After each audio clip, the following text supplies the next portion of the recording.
Lesson 1. Family. Let's begin our study of collocations by learning some common expressions about the family. Your parents and siblings, brothers and sisters, are your immediate family, and your extended family includes all your relatives, uncles, cousins, great-aunts, etc. You can use a family tree to diagram the relationships among your family members. A person who is related to you by a long series of connections can be called a distant relative.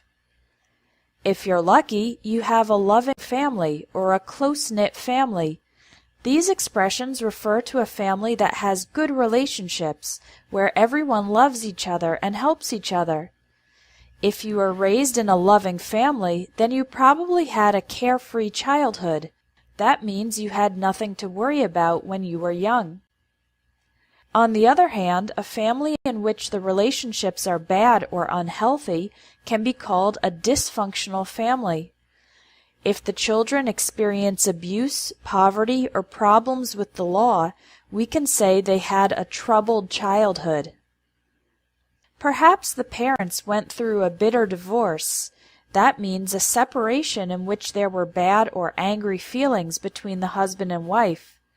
It's also possible to have a messy divorce, with a prolonged legal battle involving lots of conflicts about the separation of the former couple's assets, money, and possessions.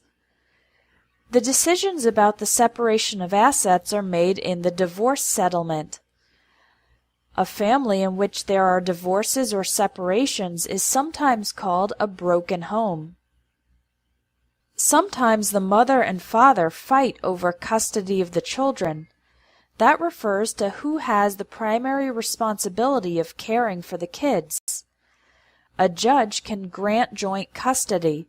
That means the ex-husband and ex-wife share the responsibility, or sole custody to only one parent. For example, a judge might award sole custody to the mother, and the father has to pay child support, regular payments to help with expenses for the kids. If it was a mutual divorce or separation, that means the ex-husband and ex-wife agreed to separate without fighting, then they will probably stay on good terms with each other, meaning to have a polite relationship without conflicts. If a woman gets pregnant without being married or in a relationship, then she will become a single mother. Some women in this situation choose to have an abortion, and others prefer to give the baby up for adoption. The time when the baby is planned to arrive is called the due date. You can also say the baby is due in mid-October, for example. After the woman has the baby, or gives birth to the baby is given to the adoptive parents, who will raise the child or bring up the child as if it was their own. Sometimes when the adopted child is older, he or she tries to find their birth mother, biological mother. Now take the quiz for Lesson 1, Collocations about Family. Lesson 2, Relationships. When you move to a new city, it can be hard to make friends. You'll probably have a number of casual acquaintances, people who you know on a basic level, but with whom you don't have a significant relationship. Over time, some of these may become good friends or close friends. These collocations refer to friends with whom you have an especially strong relationship. Do you believe in love at first sight? That's when two people meet each other and immediately fall in love, perhaps because they have strong chemistry. This expression describes strong compatibility or connection between two possible romantic partners. Some people believe that their significant other, their boyfriend, girlfriend, husband, or wife, is their soulmate. This is a poetic expression that means that two people are destined to be together. It's possible for one person to have feelings for another person. This expression is an indirect way to describe romantic feelings. But if the other person doesn't feel the same way, then the feeling is not mutual.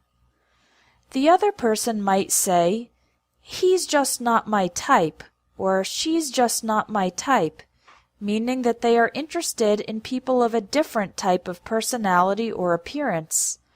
There's nothing sadder than unrequited love, love that is not returned. Some people marry their childhood sweetheart or high school or college sweetheart. This expression refers to a boyfriend or girlfriend from your childhood, teenage, or college years. Other couples are introduced by a mutual friend, one friend that the two people have in common. When the couple is ready to make a commitment, the man proposes to the woman. He asks her to marry him. If the marriage is good, then we say the couple is happily married. Unfortunately, not all love stories have a happy ending. Sometimes a husband or wife has an affair. They have sex with a different person. We can also say that they are cheating on their husband or wife. The expression "have an affair" is typically used only for married couples, and the expression "cheating on" can be used for married couples or for boyfriends and girlfriends. Let's practice the pronunciation of all the collocations in this lesson. Listen and repeat. Make friends. Casual acquaintances. Good friends. Close friends. Love at first sight. Fall in love. Strong chemistry. Significant other. Soulmate. Have feelings for. The feeling is not mutual. He's just not my type. Unrequited love. Childhood sweetheart. High school sweetheart. College sweetheart. Mutual friend. Make a commitment. Proposes to the woman. Happily married. Has an affair. Cheating on their husband or wife. Now take the Lesson 2 quiz on collocations about relationships. Lesson 3. Appearance. My best friend Joanna is absolutely gorgeous, extremely beautiful. She has long, sleek, jet black hair. Sleek means smooth and straight, and jet black means perfectly black. Pale blue eyes. Pale refers to a light color. And a radiant complexion, skin that appears healthy and full of energy.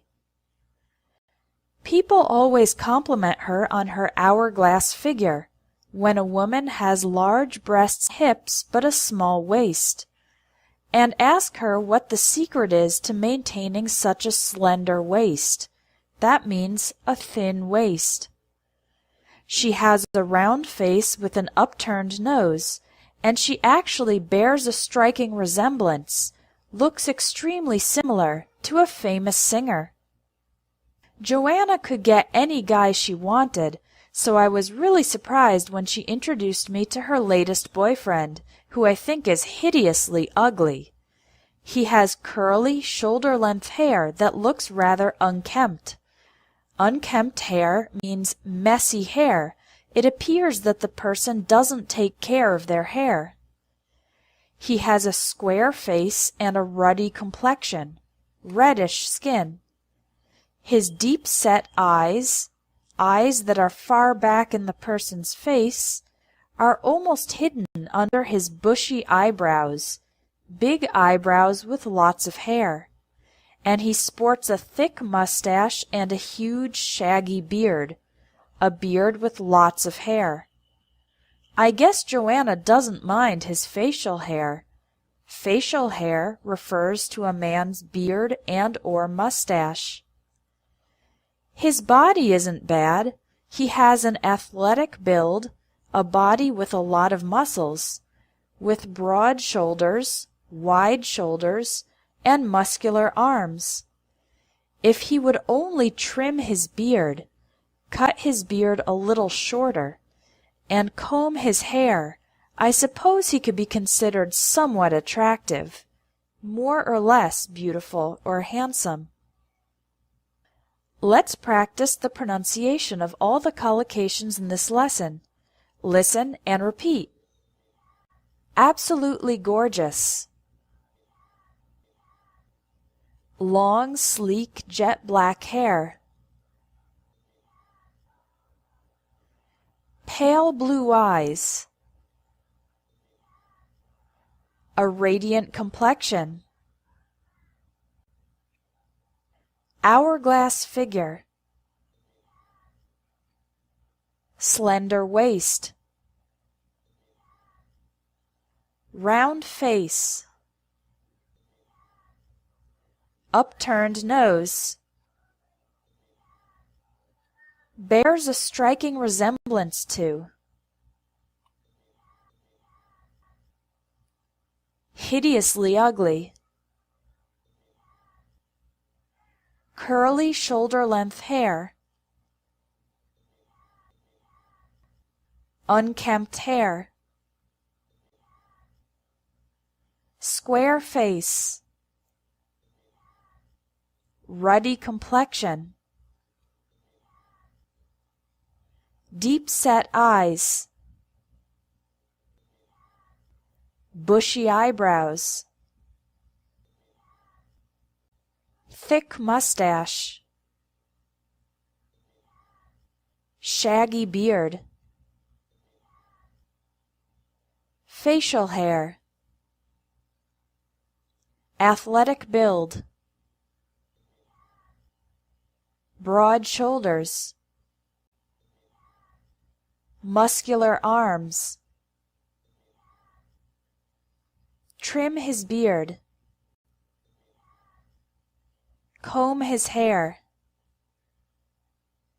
Somewhat attractive. Now take the Lesson 3 quiz. Put each word in the correct sentence. Lesson 4. Character and Behavior. When I was a teenager, I was painfully shy, extremely shy. I loved reading books, and I had a vivid imagination. I had a creative and colorful imagination. My best friend had a more outgoing personality. She liked to be friendly and sociable, and a good sense of humor, ability to make other people laugh. Unfortunately, she was also brutally honest, and sometimes her comments hurt my feelings, made me sad, upset, or angry. Although I was fiercely loyal to her, she showed her true colors, revealed her true personality, when she played a prank, did a trick, that humiliated me in front of the class. I bore a grudge, continued feeling angry against her for years afterwards. Now that I look back on it, I can see that she had low self-esteem, she considered herself inferior, and a bit of a mean streak. A streak is a tiny bit of someone's personality. I've come out of my shell, become less shy, since those days. I have a thicker skin. I'm less sensitive to criticism, and it doesn't bother me when people speak their minds, say exactly what they think without considering the effects of the words on others. My biggest flaw is that I have a tendency to be arrogant. Some say I have a superiority complex, consider myself superior to others. I'll admit that it is hard for me to swallow my pride, stop being arrogant, and recognize when I've been mistaken about something. My resolution for the new year is to make a more concerted effort to put others first, consider the needs of other people more important than my own. Listen to and repeat the collocations about character and behavior. Painfully shy. Had a vivid imagination. Outgoing personality. Sense of humor. Brutally honest. Hurt my feelings. Fiercely loyal. Showed her true colors. Played a prank. Bore a grudge. Low self-esteem. A mean streak. Come out of my shell. Have a thicker skin. Speak their minds. Have a tendency. Have a superiority complex. Swallow my pride. Put others first. Now take the quiz to practice the collocations from this lesson. I experienced a roller coaster of emotions when my son was born. Many different emotions, one after another. During my wife's pregnancy, I was ridiculously excited about the prospect of becoming a dad. On the big day, I'd imagined that everything would go smoothly and we'd be blissfully happy, but there were complications during the delivery and my wife had to have emergency surgery while I waited in the reception area, worried sick. Very worried. As time went by, I got increasingly anxious because the doctors weren't telling me anything. After 2 hours, I was seething with anger, ready to explode with anger. And I shouted at one of the nurses. Then the security guards came and escorted me out of the hospital. My wife was visibly disappointed. It was obvious that she was disappointed, that I wasn't by her side when she woke up from surgery. She didn't say anything. She's not really one to show her feelings. She prefers to bottle up her emotions, keep her emotions hidden inside her. But I knew I had let her down, and I was terribly sorry that I had lost my temper, lost control, and shown anger. The months that followed were tough.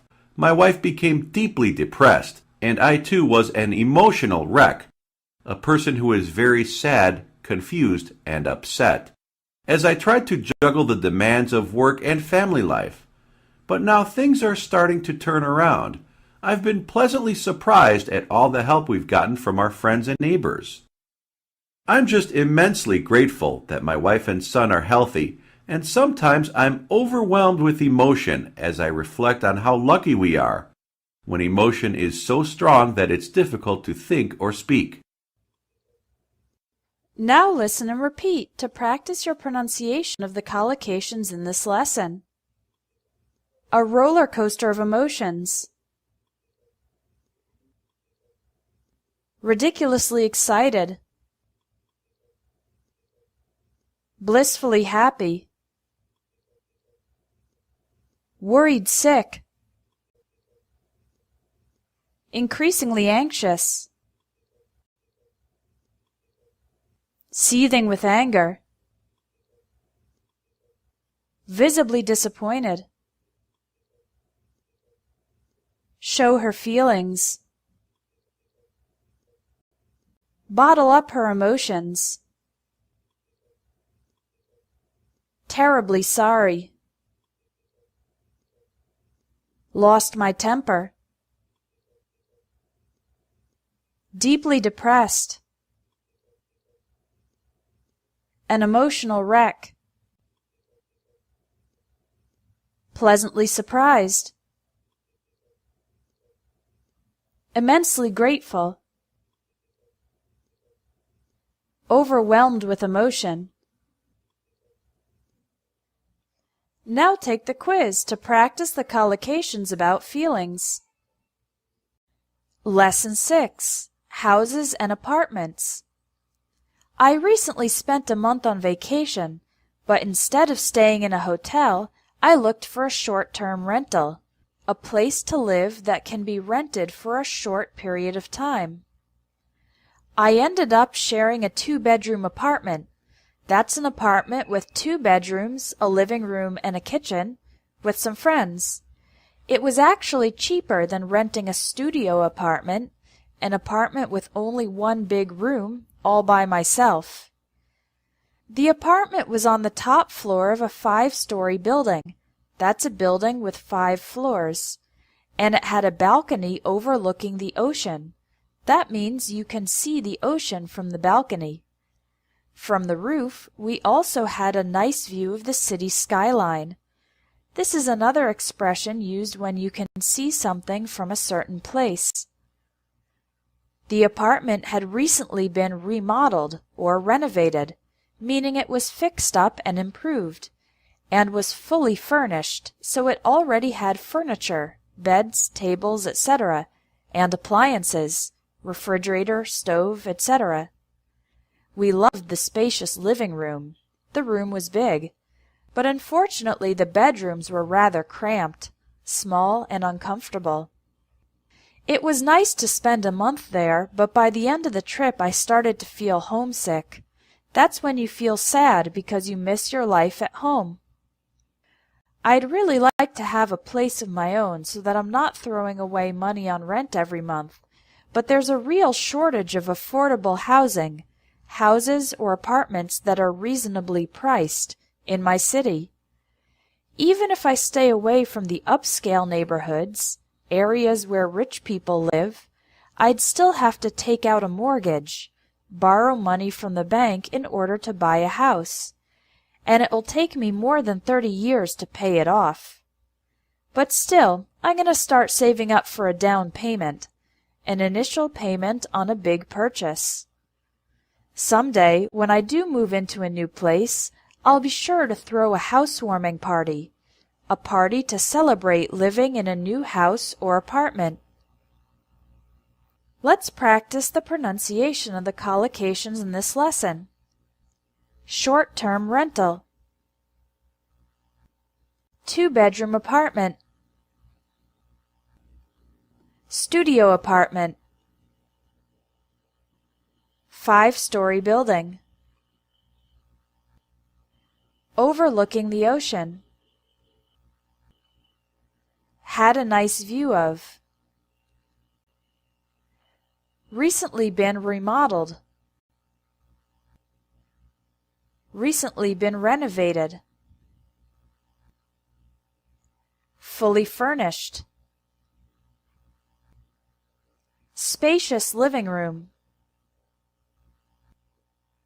The bedrooms were rather cramped. Feel homesick. Have a place of my own. Affordable housing. Upscale neighborhoods. Take out a mortgage. Pay off the mortgage. Down payment. Move into a new place. Throw a housewarming party.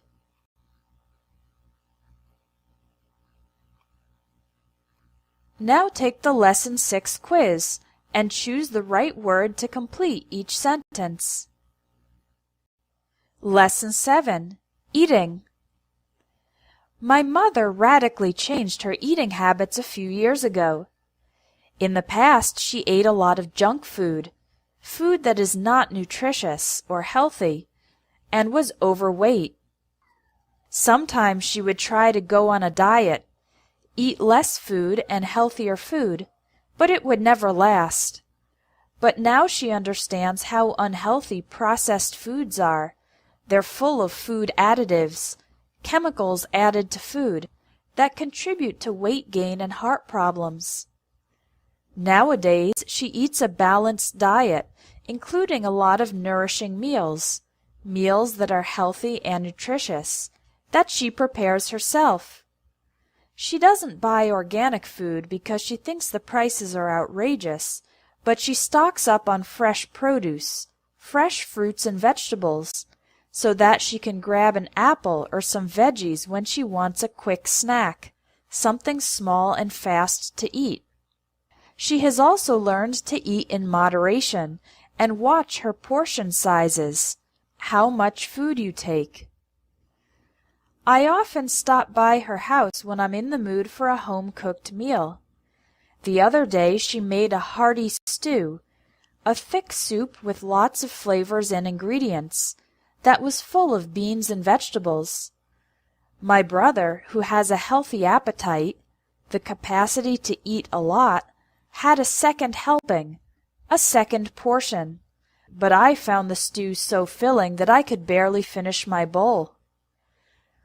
My mother recently told me that she'd like to try some international cuisine. I was surprised to hear that because a few years ago she had a bad experience after getting food poisoning, when you get sick because of contaminated food, at a Japanese restaurant. So tomorrow I'm taking her to a Brazilian steakhouse. I told her to eat light meals, small meals, during the day, so that she doesn't spoil her appetite for dinner. Spoiling your appetite means eating food earlier and then not being hungry for a meal later. Listen and repeat to practice the pronunciation of the collocations in this lesson. Eating habits. Junk food. Go on a diet. Processed foods. Food additives. Balanced diet. Nourishing meals. Organic food. Fresh produce. Quick snack. Eat in moderation. Portion sizes. Home-cooked meal. Hearty stew. Healthy appetite. A second helping. International cuisine. Food poisoning. Light meals. Spoil her appetite. Now try the Lesson 7 quiz. Put the correct word in each blank to complete the sentence. Lesson 8. Movies and Books. My brother is a huge fan of movies. When he sees a movie trailer, a short video offering a preview of the movie, he counts down the days until the movie comes out. He always goes to the movie theater on opening night. That's the first day a movie, show, concert, or performance is open to the public. He also loves to analyze the film critics' reviews, the evaluations of the people whose job is to analyze movies, and tries to guess which movies will be nominated for an award. One of his favorite movie stars, famous actors or actresses, will be starring in an upcoming film about the Vietnam War. It's based on a true story, and they're shooting the film on site in Vietnam. That means they will be recording or filming the movie in the same location as the story occurs.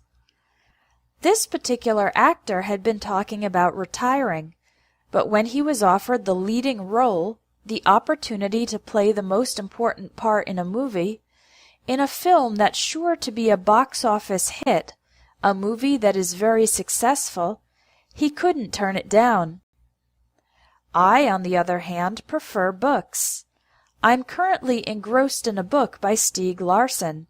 The book is taking all my attention. It's the final part of a trilogy, and I can't wait to see how things turn out for the main character, the most important person in the book. I already have a huge collection of books, and I also borrow books from the library. One book I took out last week deals with modern feminism and motherhood. It's a bit of a controversial topic, but it's an interesting and enjoyable read. I'm not sure I'll have time to finish it before I have to return the book to the library. Maybe I'll renew it for another week. That means to get an extension of the length of time I can keep the book. We talk about the beginning and end of a book, story, or film, not the start and finish. The first and last parts of a story can also be called the opening and closing scenes in a movie or the opening and closing chapters in a book. Listen and repeat to practice the pronunciation of the collocations in this lesson. Movie trailer. The movie comes out. Movie theater. Opening night. Film critics' reviews. Nominated for an award. Movie stars. Starring in an upcoming film. Based on a true story. Shooting the film on site. Leading role. Box office hit. Engrossed in a book. Main character. Borrow books from the library. Controversial topic. Interesting and enjoyable read. Return the book to the library. Renew the book. Beginning and end of a book, story, or film.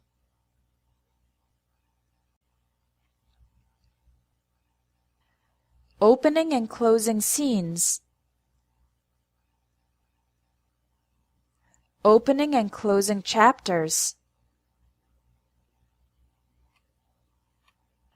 Now try the quiz on the collocations from Lesson 8. Choose the correct collocation to complete each sentence. Lesson 9. Music. My older brother Alex is very musically gifted. He has a natural talent for music. He can play any tune from memory without looking at sheet music, musical notation written on paper. He spends all his free time strumming a guitar, playing a guitar, composing music, creating music, and writing song lyrics, the words to a song.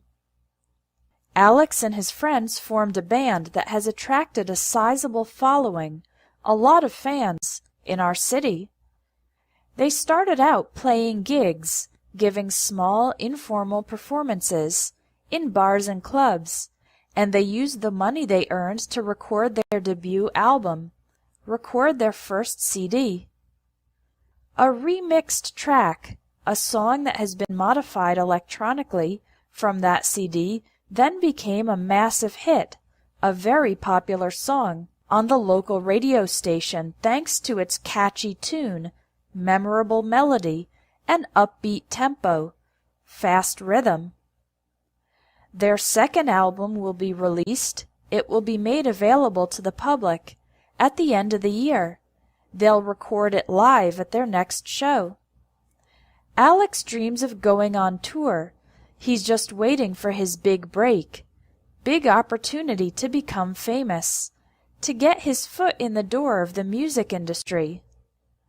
As for me, I love singing along, singing together, to my brother's music, but a career in music isn't for me. I'm completely tone deaf, unable to correctly identify different musical notes, and I always sing off key, sing the incorrect melody. Additional collocations. Contemporary music means modern music, in contrast to classical music. Orchestral or instrumental music is music with instruments only and no singing. There's also rock music. A solo album is a CD featuring one singer alone, not in a group of singers. And a compilation album is a CD with a collection of songs from many different singers or bands. And another expression is a cult following. That means a very dedicated or devoted group of fans. Let's practice the pronunciation of the collocations. Listen and repeat. Musically gifted. Sheet music. Strumming a guitar. Composing music. Song lyrics. A sizable following. Playing gigs. Their debut album. A remixed track. A massive hit. Catchy tune. Upbeat tempo. Album will be released. Record it live. Going on tour. Big break. Music industry. Singing along. Completely tone deaf. Sing off key. Contemporary music. Classical music. Orchestral music. Instrumental music. Rock music. Solo album. Compilation album. Cult following. Now take the Lesson 9 quiz to practice these collocations. Put each word into the correct sentence.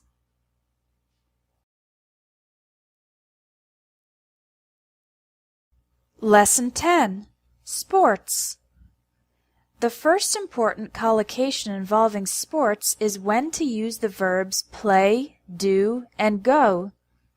We typically use play for team sports.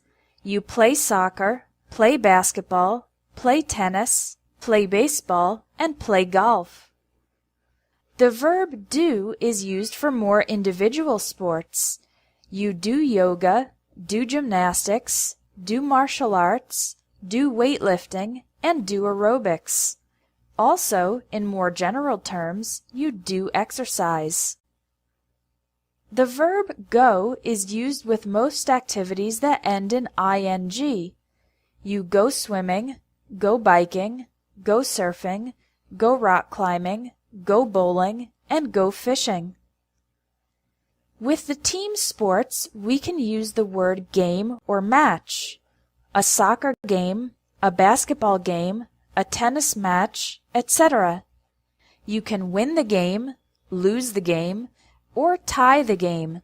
That's when the final score is 1-1 or 2-2, for example. A team can play a home game when they play in their own stadium or field, or an away game when they play at the opposing team's stadium or field.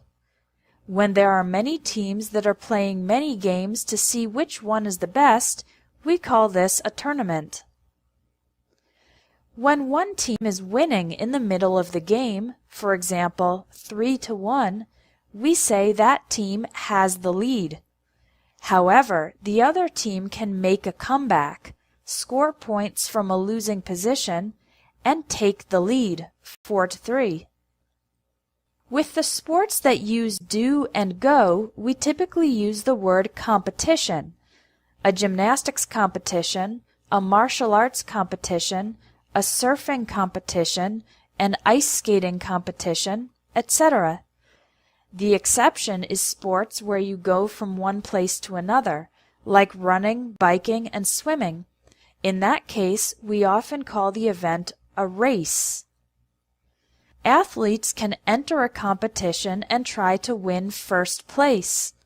Some athletes try to enhance their performance with illegal substances such as steroids.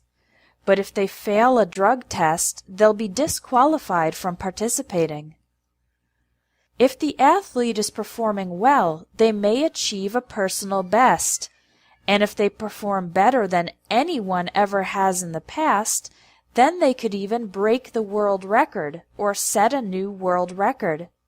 If they get injured, however, they might have to withdraw from the competition, voluntarily leave the competition. Let's practice the pronunciation of the collocations in this lesson. Listen and repeat. Play soccer. Play basketball. Play tennis. Play baseball. Play golf. Do yoga. Do gymnastics. Do martial arts. Do weightlifting. Do aerobics. Do exercise. Go swimming. Go biking. Go surfing. Go rock climbing. Go bowling. Go fishing. A soccer game. Soccer game. Basketball game. Tennis match. Win the game. Lose the game. Tie the game. Final score. Home game. Away game. Tournament. Has the lead. Make a comeback. Take the lead. Gymnastics competition. Martial arts competition. Surfing competition. Ice skating competition. Race. Enter a competition. First place. Enhance their performance. Fail a drug test. Achieve a personal best. Break the world record. Set a new world record. Withdraw from the competition. Now try the Lesson 10 quiz to practice these collocations. Lesson 11. Health and Sickness. There are a number of lifestyle changes you can make to improve your overall health and increase your life expectancy, how long you are expected to live. You can quit smoking, reduce stress, eat a balanced diet, get plenty of sleep, and exercise regularly. It's also important to get vaccinations or immunizations to prevent diseases. No matter how healthy you are, it's still a good idea to have health insurance, a program or plan to cover expenses in case of an accident or serious illness. If you're in a car accident, you might suffer or sustain serious injuries.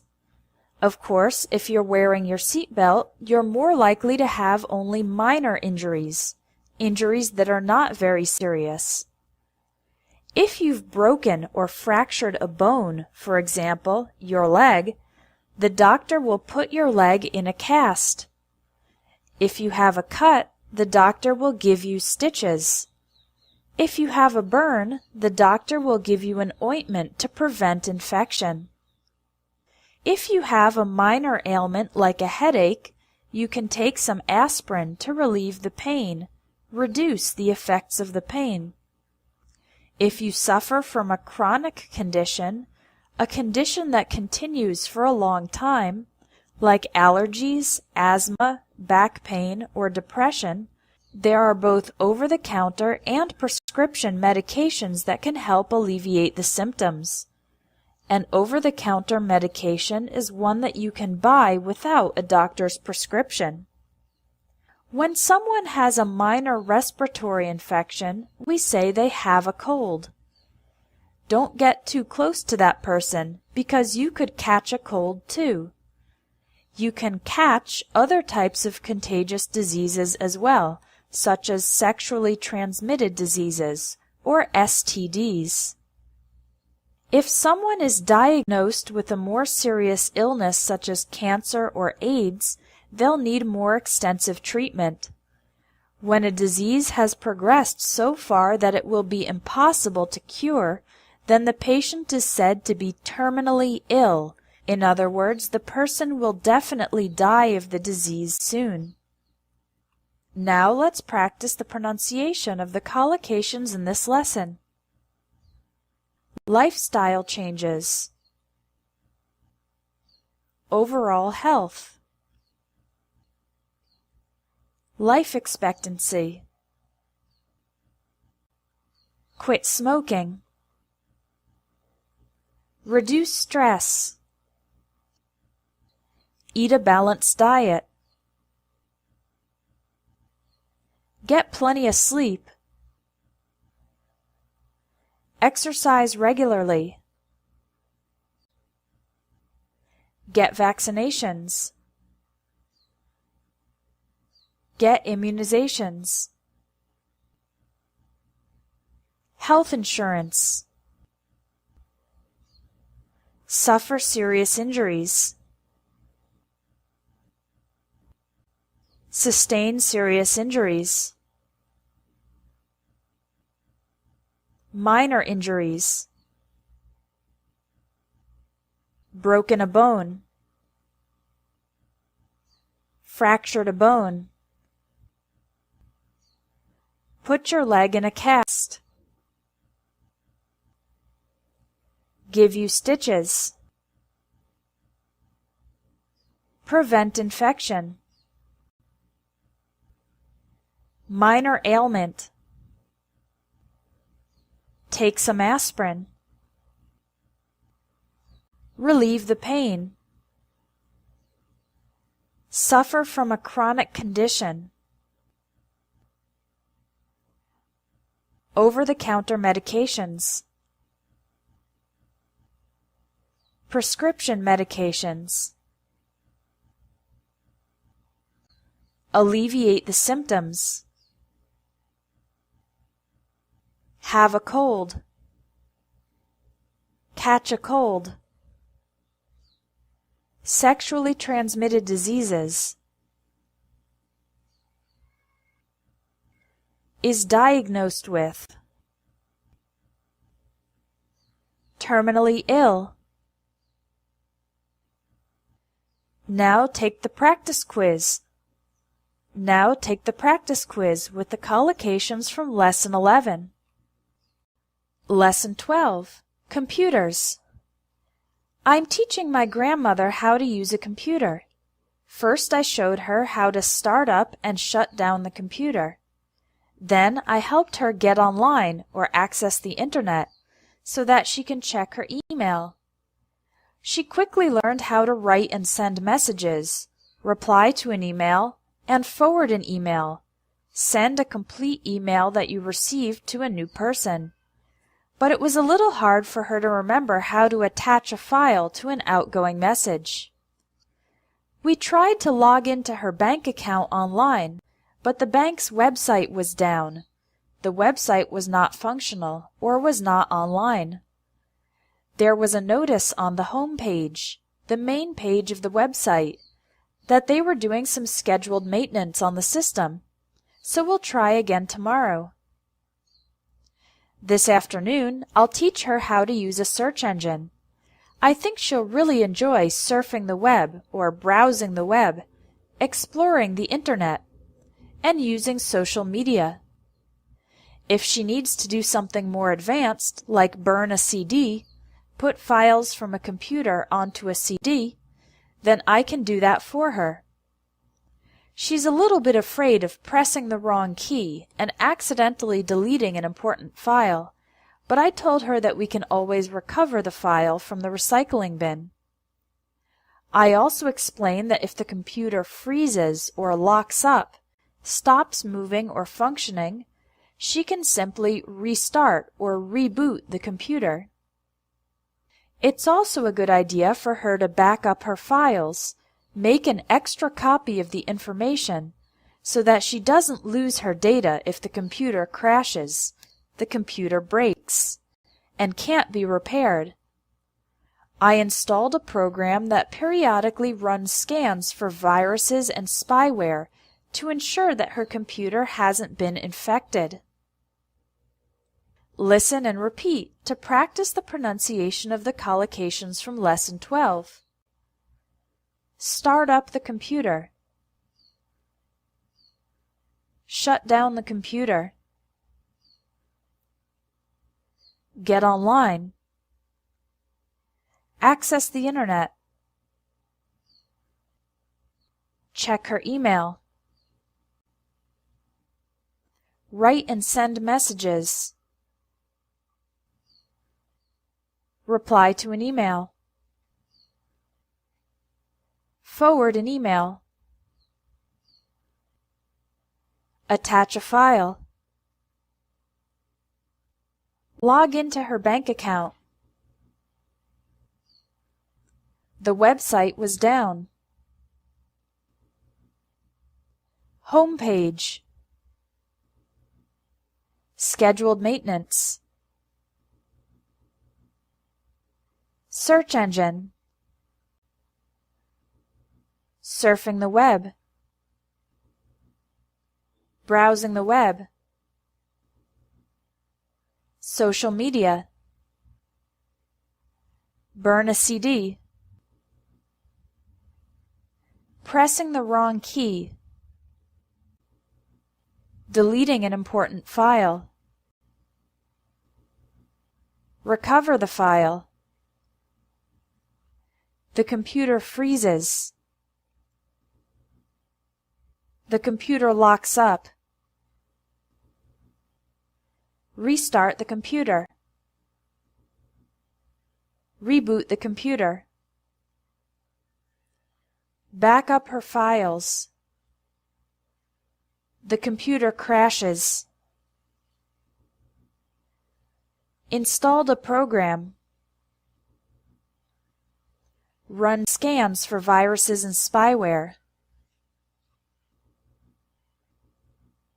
Infected with a virus.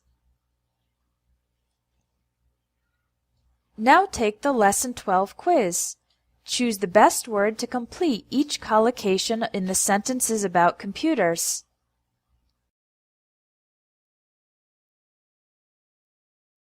Lesson 13. Study. Most children begin their studies at 5 or 6 years old in preschool, followed by kindergarten. After that comes primary school or elementary school, which consists of first grade through 5th grade. Then there's middle school, 6th grade through 8th grade, and high school, which is 9th grade through 12th grade.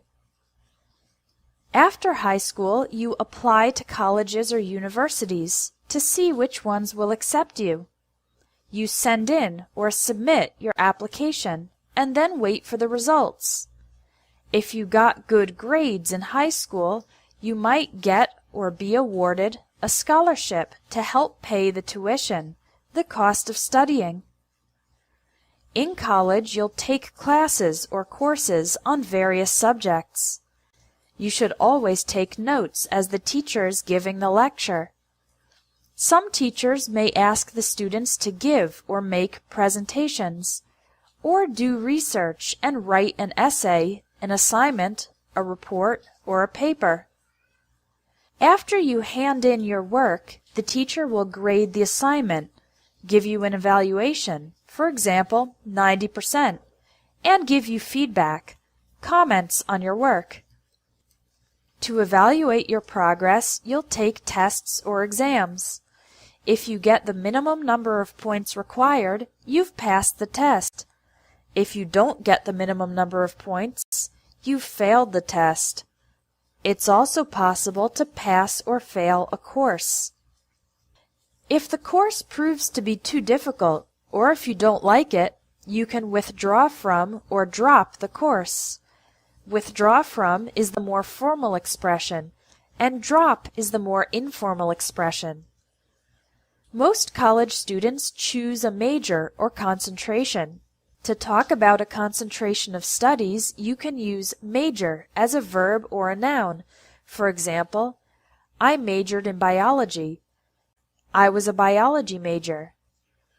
My daughter is majoring in philosophy. My daughter's a philosophy major.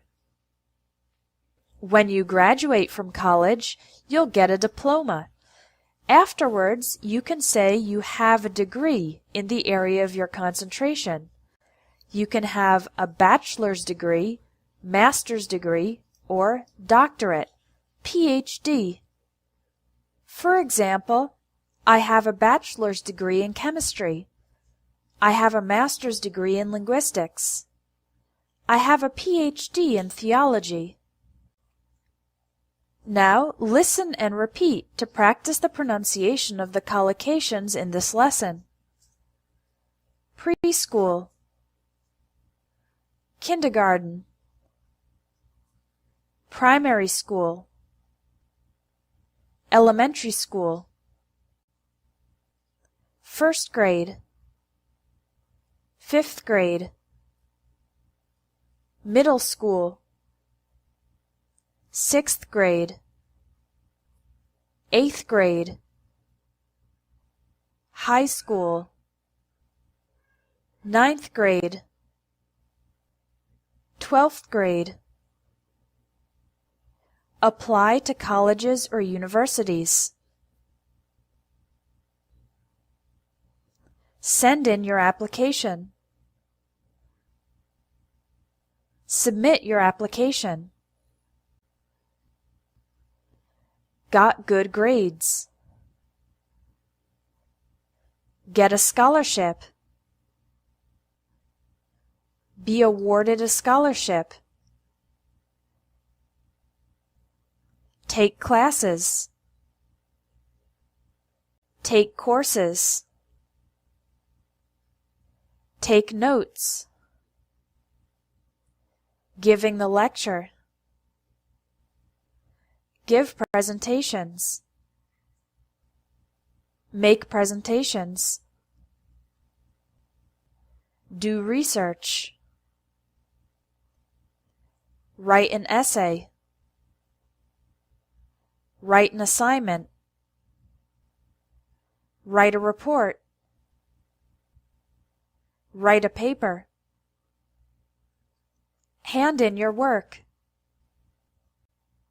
Grade the assignment.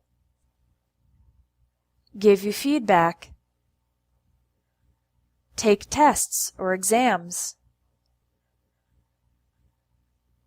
Passed the test. Failed the test. Pass a course. Fail a course. Withdraw from the course. Drop the course. Choose a major. Choose a concentration. Graduate from college. Get a diploma. Have a degree. Have a bachelor's degree. Have a master's degree. Have a doctorate. Have a PhD. Now take the Lesson 13 quiz and put these collocations about study into practice. Lesson 14, Academic English. Before you begin writing a paper, it's a good idea to make an outline, a list of points in an organized order, of the main points you plan to present. The next step is to gather evidence to support your claims, since your work won't be credible if you propose a theory or try to challenge or refute a theory, argue against an existing theory, without some proof. If your paper is going to touch on several issues, talk about several topics, then you'll need to be especially organized. You can draw a distinction between topics that are different, or draw parallels between examples that are similar. Another way to organize your ideas is to show how they fall into different categories. After making your outline and gathering the supporting evidence you'll use to make your case, present your argument, you can write a first draft, first version of the paper, in which you go into detail on the topic. Then you revise the paper, make improvements to it, until finishing with the final draft. Let's say you're carrying out a study on market trends in developing countries. You can analyze the key factors, important factors, that are influencing the economy, showing how local politics play a role or play a part, have an effect, in shaping the country's financial future. Including some specific items that are perfect examples and clear illustrations of your ideas will help prove your points. At the end of your paper, you should briefly summarize the material you presented and draw conclusions based on your research. The end of the article is also a good place to raise questions. Present questions for further study. Now listen and repeat to practice the pronunciation of the collocations in this lesson. Make an outline. Main points.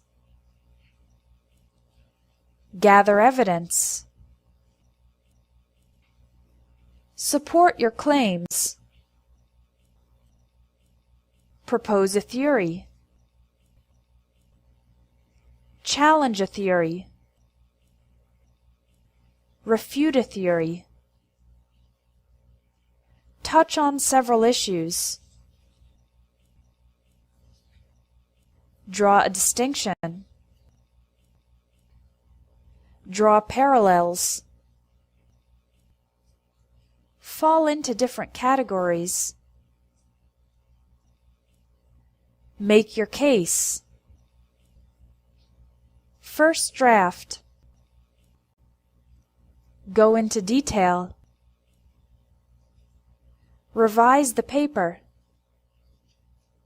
Final draft. Carrying out a study. Key factors. Play a role. Play a part. Perfect examples. Clear illustrations. Prove your points. Briefly summarize. Draw conclusions. Raise questions.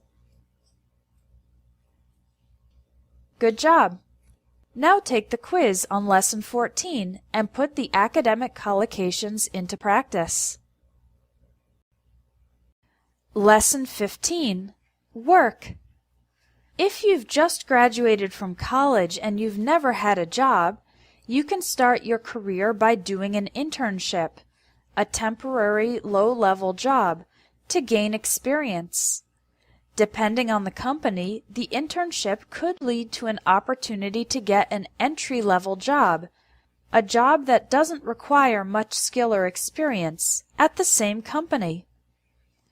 Although you might be earning minimum wage, the minimum salary required by law, if you do excellent work and are a good team player, you cooperate well with your coworkers, you could get a promotion, get an increase in responsibility, or get a raise, get an increase in salary.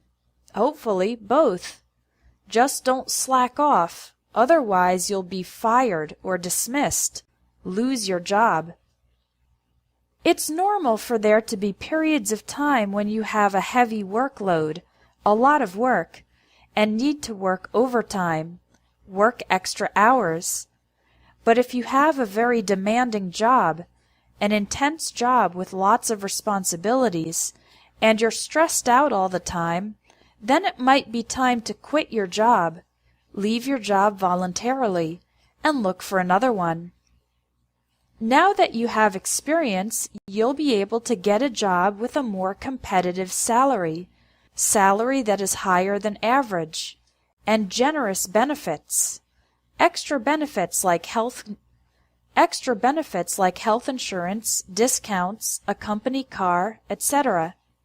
If you can't find a well-paid and rewarding job in your field, it might be time for a career change. The typical way of applying for a job is to read the job ads in the newspaper or online, then send your resume to the company with a cover letter. The company will then interview the candidates it feels are most qualified based on the job description. Sometimes job seekers, people looking for a job, need to take a menial job, a job requiring a very low level of skill, in order to earn a living, get enough money to survive, while they're between jobs. But if you're persistent, a great job offer should come your way sooner or later, maybe even for your dream job, a job that would be perfect for you. Let's practice the pronunciation.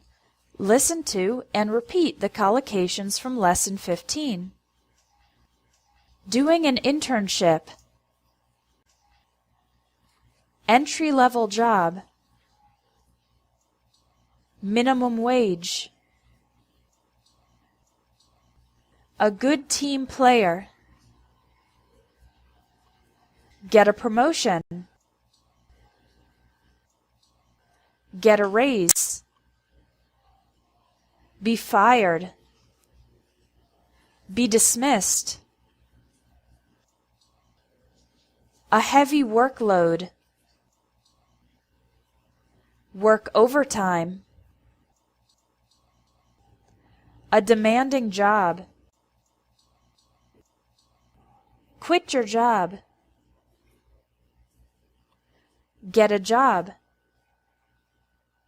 A competitive salary. Generous benefits. A well-paid job.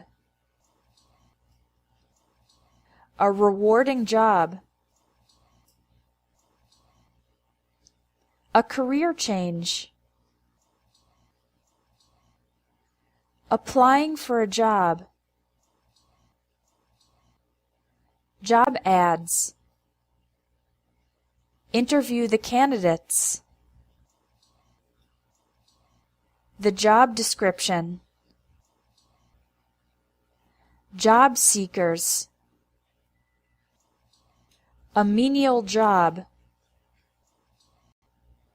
Earn a living. between jobs, a great job offer, dream job. Now take the Lesson 15 quiz to see how well you remember the collocations about work. Lesson 16. Business. If you don't want to work for someone else, you can go into business for yourself. You can set up a company, establish a company, in an industry that interests you. Of course, it's always good to do market research. Investigate the market to determine if there's a need for your product or service. It's normal for small businesses to operate at a loss. The business is losing money for the first couple of years before they start to break even. That's when the money coming in equals the money going out. If there's tough competition and your startup isn't able to gain market share, secure a significant number of customers, then your business runs the risk of going bankrupt or going under, losing all its money and having to shut down. But if the amount of money coming into the company from sales is greater than the amount spent on expenses, then you are making a profit. As your business grows, you can hire or take on staff or employees. Another possibility is to make a deal, make an agreement with other companies to do business together. In this case, representatives from both companies will sign a contract, put your name on a contract, that establishes each party's rights and responsibilities. Whenever you're planning to launch a new product, it's essential to provide excellent customer service, help for the customers. Otherwise, your customers will take their business elsewhere. They'll start buying from a rival company, a company that is your competitor, instead of from yours. It's not easy to run a business, manage a business, but with a combination of luck, skill, and hard work, your business just might take off, become popular or successful. One way to describe a period of time of major growth and success is to say that business is booming. Let's practice pronouncing the collocations from this lesson. Go into business. Set up a company. Do market research. Operate at a loss. Break even. Tough competition. Gain market share. Going bankrupt. Going under. Making a profit. Hire employees. Take on staff. Make a deal. Do business. Sign a contract. Launch a new product. Customer service. Take their business elsewhere. A rival company. Run a business. The business might take off. Business is booming. Now try the exercises to test your knowledge of these business collocations.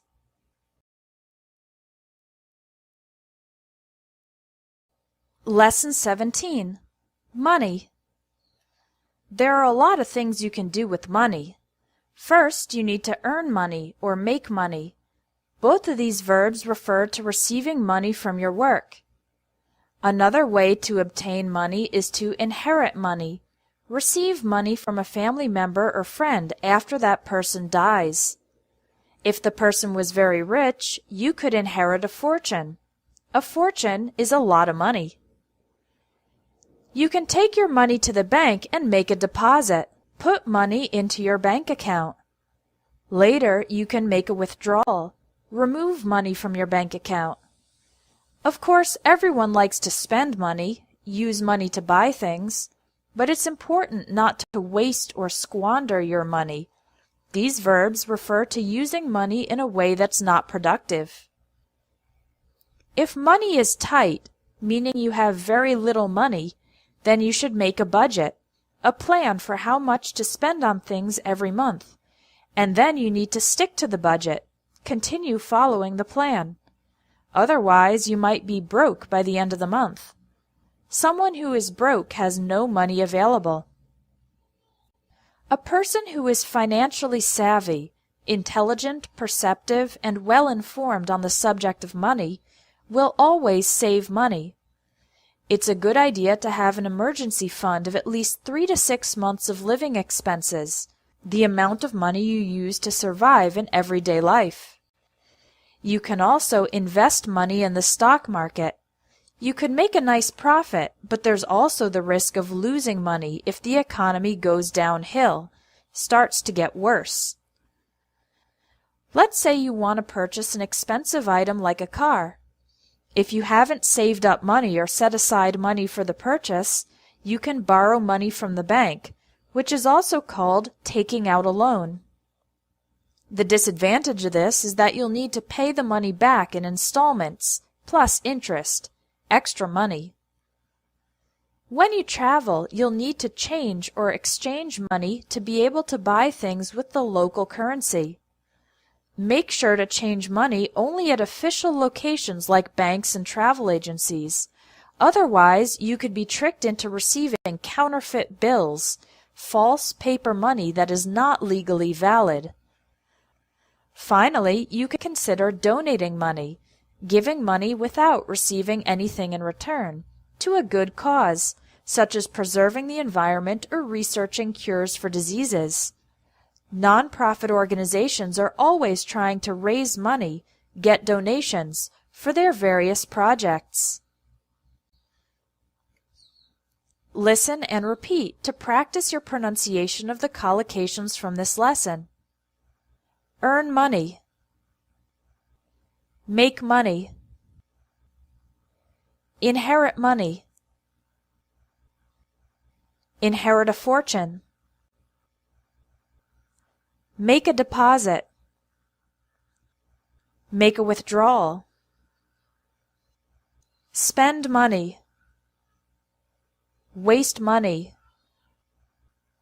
Squander money. Money is tight. Make a budget. Stick to the budget. Be broke. Financially savvy.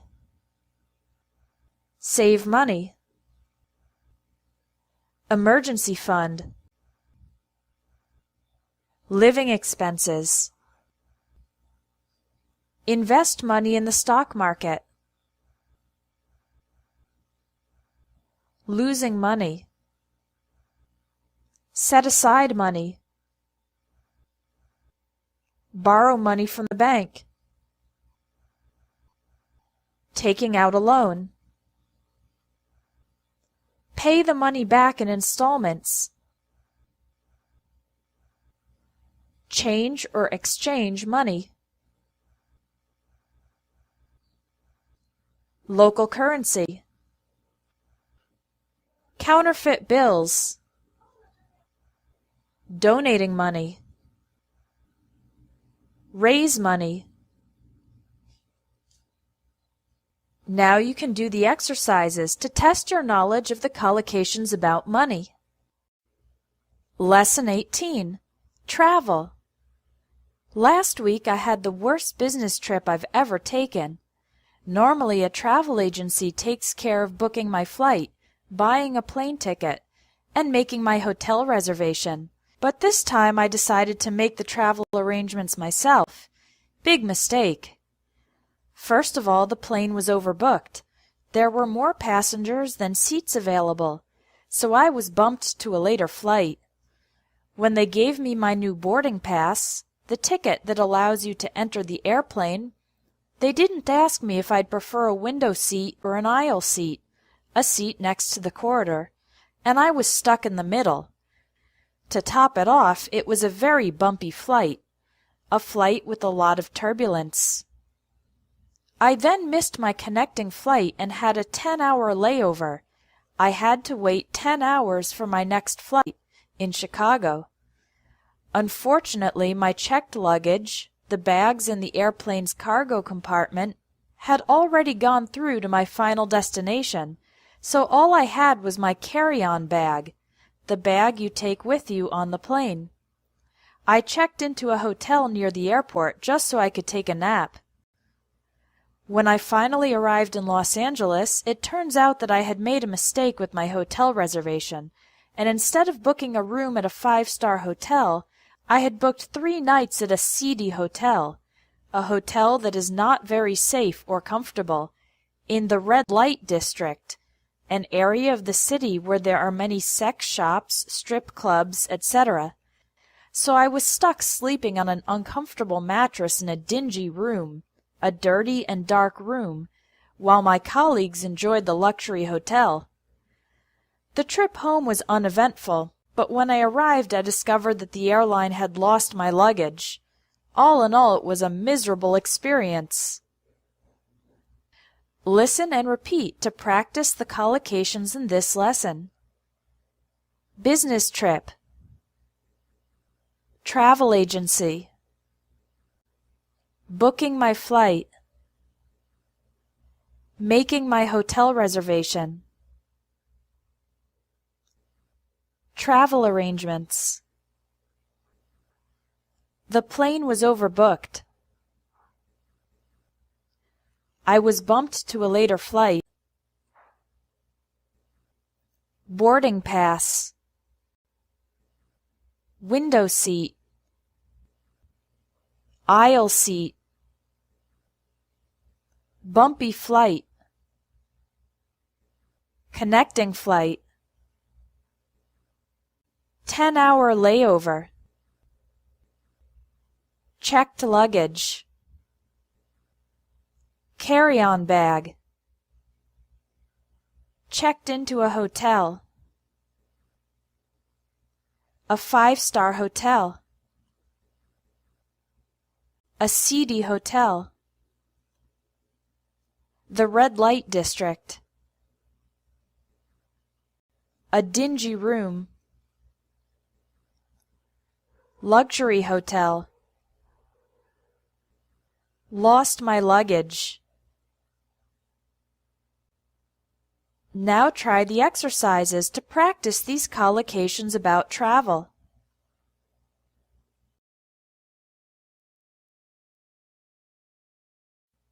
Lesson 19. Weather. Do you want to know if it will be sunny or rainy next weekend? Then you should check the weather forecast.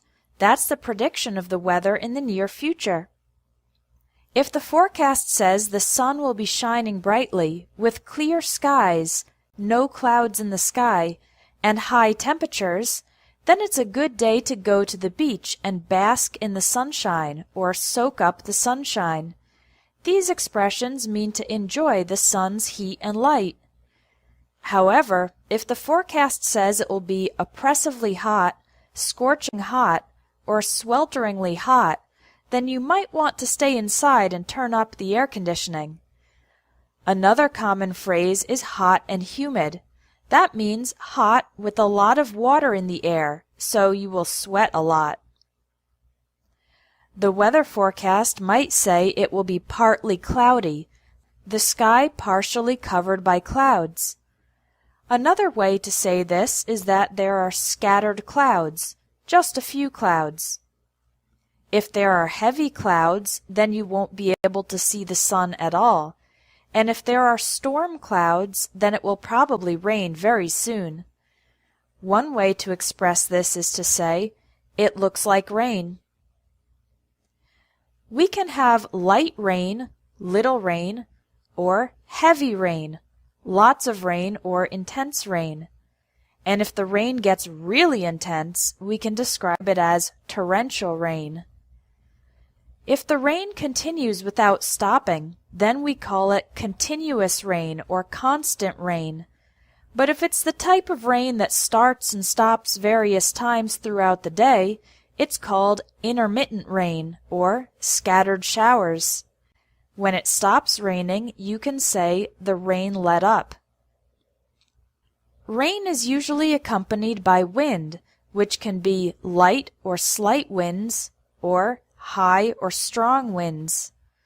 If the wind is especially strong and violent, you can say fierce winds or gale force winds. This last expression is usually used for winds at the level of a hurricane.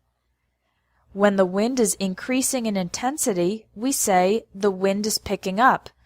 And when it is decreasing in intensity, we say the wind is dying down.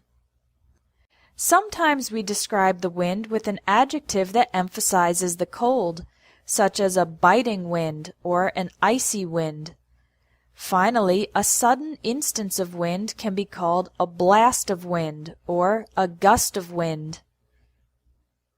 Snow, like rain, can be light or heavy. Light snow can also be called snow flurries.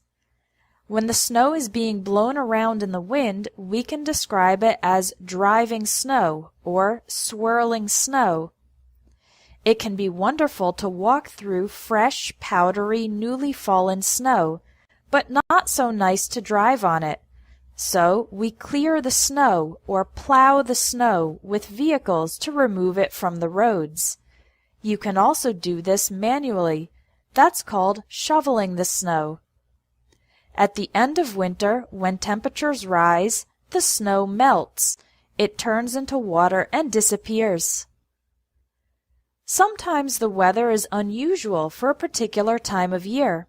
For example, in the winter, you might have a day that is unseasonably warm, and in the summer, you might have a day that is unseasonably cool. When the temperature reaches an extreme, we call that a record high or a record low.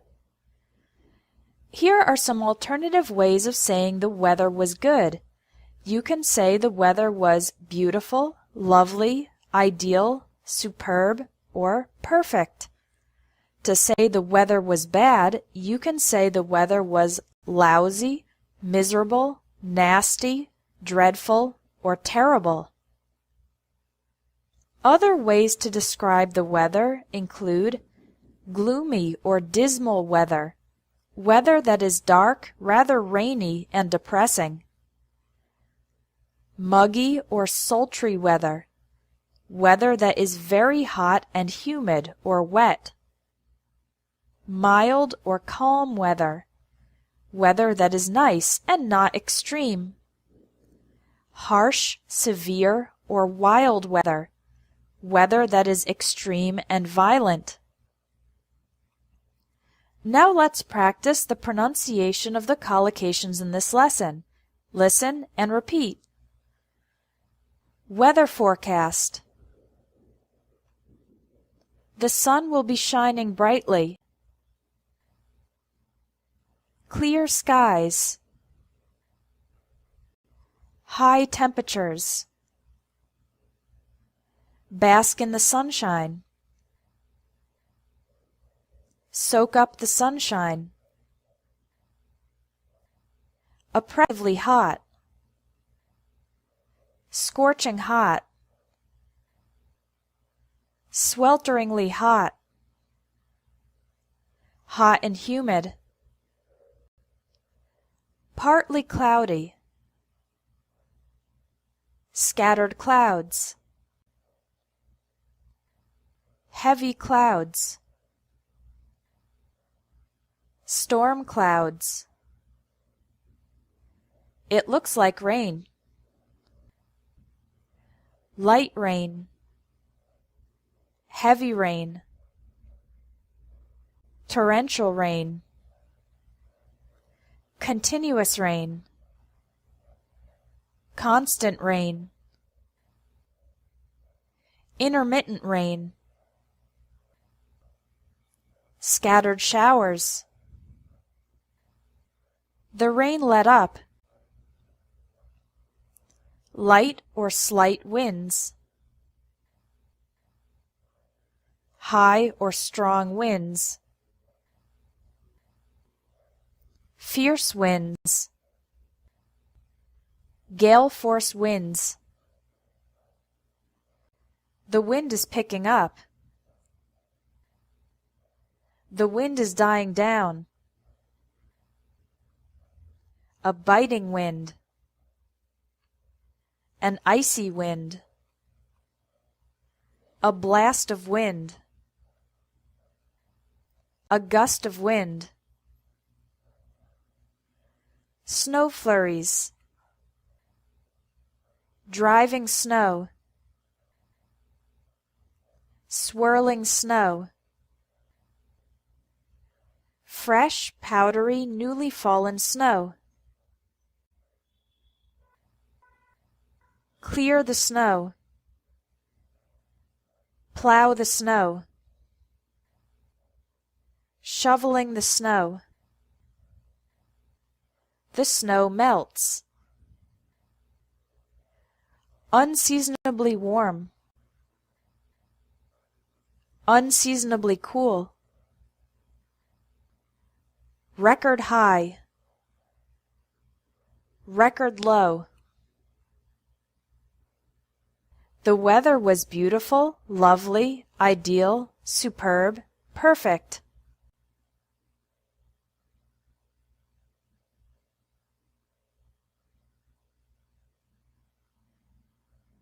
The weather was lousy, miserable, nasty, dreadful, terrible.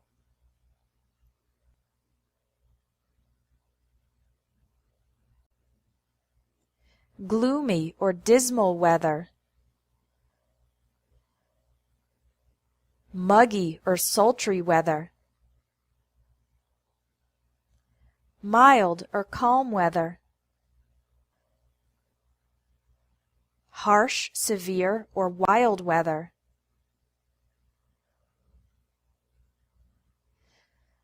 There were a lot of collocations in this lesson, so make sure to take the quiz and do the practice exercises to test how well you remember them. Lesson 20. City. When my parents retired last year, they traded the towering skyscrapers, very tall buildings, and noise pollution, excessive noise, of Los Angeles for the peace and quiet of a small coastal city, a city near the ocean, in southern France. They said they were tired of living in a high-rise building right next to an industrial zone. Now they live in a cozy little house on the outskirts of the city, on the outer edge of the city, not in the center. Life in their new town is quite different from the hectic pace, the fast and chaotic rhythm of LA, where the bustling streets, busy streets filled with people, are strewn with litter, filled with garbage, and you can count on spending hours in traffic jams, stopped traffic. Instead, the narrow cobblestone streets of the city center are lined with 18th century buildings that are now home to quaint shops, charming and old-fashioned shops, and gourmet restaurants specializing in the local cuisine, the typical food of the region. The best day to visit is Saturday, when there's an open-air market, an outdoor market, in the main square. You can buy souvenirs from the street vendors, people selling things on the street, and have lunch at one of the trendy cafes, modern, stylish, and popular cafes, in the area. There's virtually no street crime here, in contrast to the inner city areas, older, central, crowded part of a city usually filled with poor people and possibly violence, of LA. Is there anything that my parents miss about Los Angeles? Well, they do miss the cultural diversity, but they're past the age where being in a place with a pulsating nightlife, having many exciting bars and clubs, is important to them. Practice your pronunciation. Listen to and repeat the collocations from this lesson. Towering skyscrapers. Noise pollution. Coastal city. High-rise building. Industrial zone. Cozy little house. The outskirts of the city. Hectic pace. Bustling streets. Traffic jams. Narrow cobblestone streets. 18th century buildings. Quaint shops. Gourmet restaurants. Local cuisine. Open-air market. Main square. Street vendors. Trendy cafes. Street crime. Inner city areas. Cultural diversity. Pulsating nightlife. Now take the quiz to practice the collocations about cities. Lesson 21. Countryside. If you're living in an urban area and looking for a little change of scenery, why not take a weekend trip to the surrounding countryside? You can walk through the wildlife preserve, special area where animals are protected, where a winding footpath, a road you can walk on that has many turns and changes of direction, will lead you through various landscapes including dense forests, vast meadows, and gentle rolling hills. More adventurous visitors will enjoy exploring the rocky landscape of Yosemite National Park with its towering cliffs, very tall cliffs, and magnificent waterfalls. You can take a hiking trail that goes up the steepest face of the tallest mountain in the park. The side of a mountain is called a face, and steep means it is very vertical. The trail starts at the foot of the mountain, the base of the mountain, and the ascent takes about 4 hours. You can stop to have lunch on the banks of a clear, bubbling mountain stream. From the summit, there's a spectacular panoramic view, meaning you can see in all directions, of the area. To the east, you can see the jagged, snow-covered peaks of a distant mountain range, a group or chain of mountains. You can gaze at the lush green countryside, an area with lots of healthy vegetation, to the south. And when looking west, you can see the slow-moving, shallow river, a river that is not very deep or fast, that flows lazily towards the ocean. The coastline is just a 3-hour drive from the mountains, with miles of sun-drenched sandy beaches. You can stay overnight at a family-run hotel in the picturesque fishing village, beautiful and good for taking pictures. Where every room has an unobstructed view, there are no obstacles blocking the view of the sea. The beaches tend to get crowded in the summer, so one option is to take a boat trip across the bay and explore the secluded beaches that are hidden, on the island. It's well worth the trip, meaning it's a good use of your time to go there. Now practice your pronunciation by listening to and repeating the collocations in this lesson. A change of scenery. Surrounding countryside. Wildlife preserve. A winding footpath. Varied landscapes. Dense forests.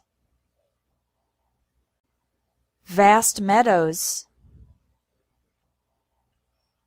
Gentle rolling hills.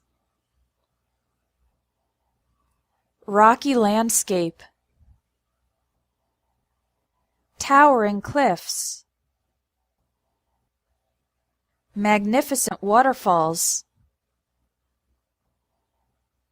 Hiking trail. The steepest face of the tallest mountain.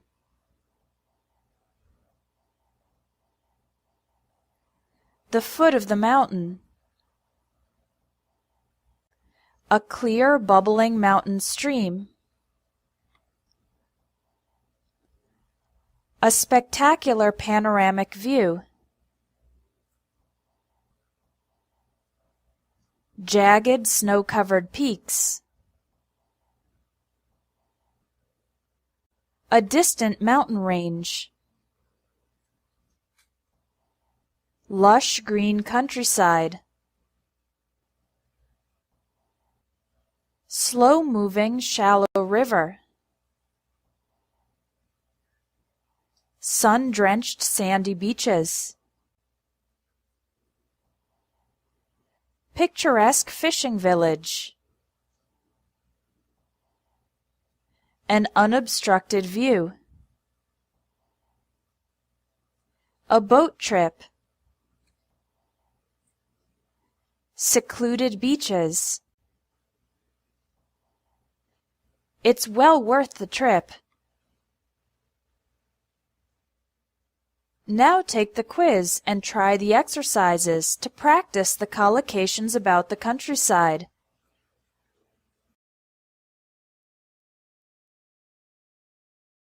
Lesson 22. Crime.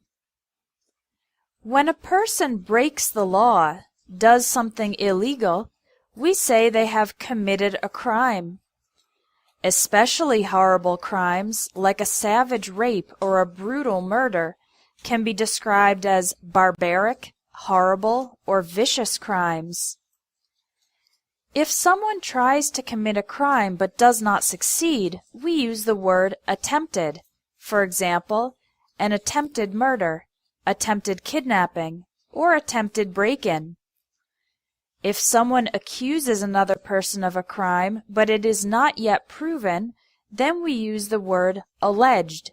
For example, an alleged assault, alleged harassment, or alleged rape. After the victim reports the crime to the police will begin to investigate the crime. They'll visit the crime scene and gather forensic evidence. Collect details like bullets, fingerprints, or blood samples that can show what happened. If witnesses come forward, the police will interview them to hear a first-hand account, a story told by a person who saw the event, of what happened. They also consider possible motives for the crime. Police can arrest suspects who they believe have committed a crime. But the suspect can prove their innocence by providing a solid alibi. That means giving a confirmed explanation of where they were at the time of the crime. If it is never discovered who committed the crime, then the case remains an unsolved crime. The statistics about number of crimes in a particular area is called the crime rate. And when there is a big increase in the crime rate, we can call this a crime wave. There are also a number of collocations we can use to describe criminals. A first-time offender is someone who has broken the law for the first time, whereas someone who has broken the law in the past has a criminal record. A criminal who is famous, like a serial killer, a person who has killed multiple people over time, or a person who is heavily involved in organized crime, can be called a notorious criminal. Here are some more collocations for specific crimes or criminals. A cold-blooded killer or murderer is a person who doesn't have feeling or emotion. A crazed or psychopathic killer is a killer who is insane or mentally unbalanced. Domestic violence is when there is violence inside a home, for example, a husband beating his wife.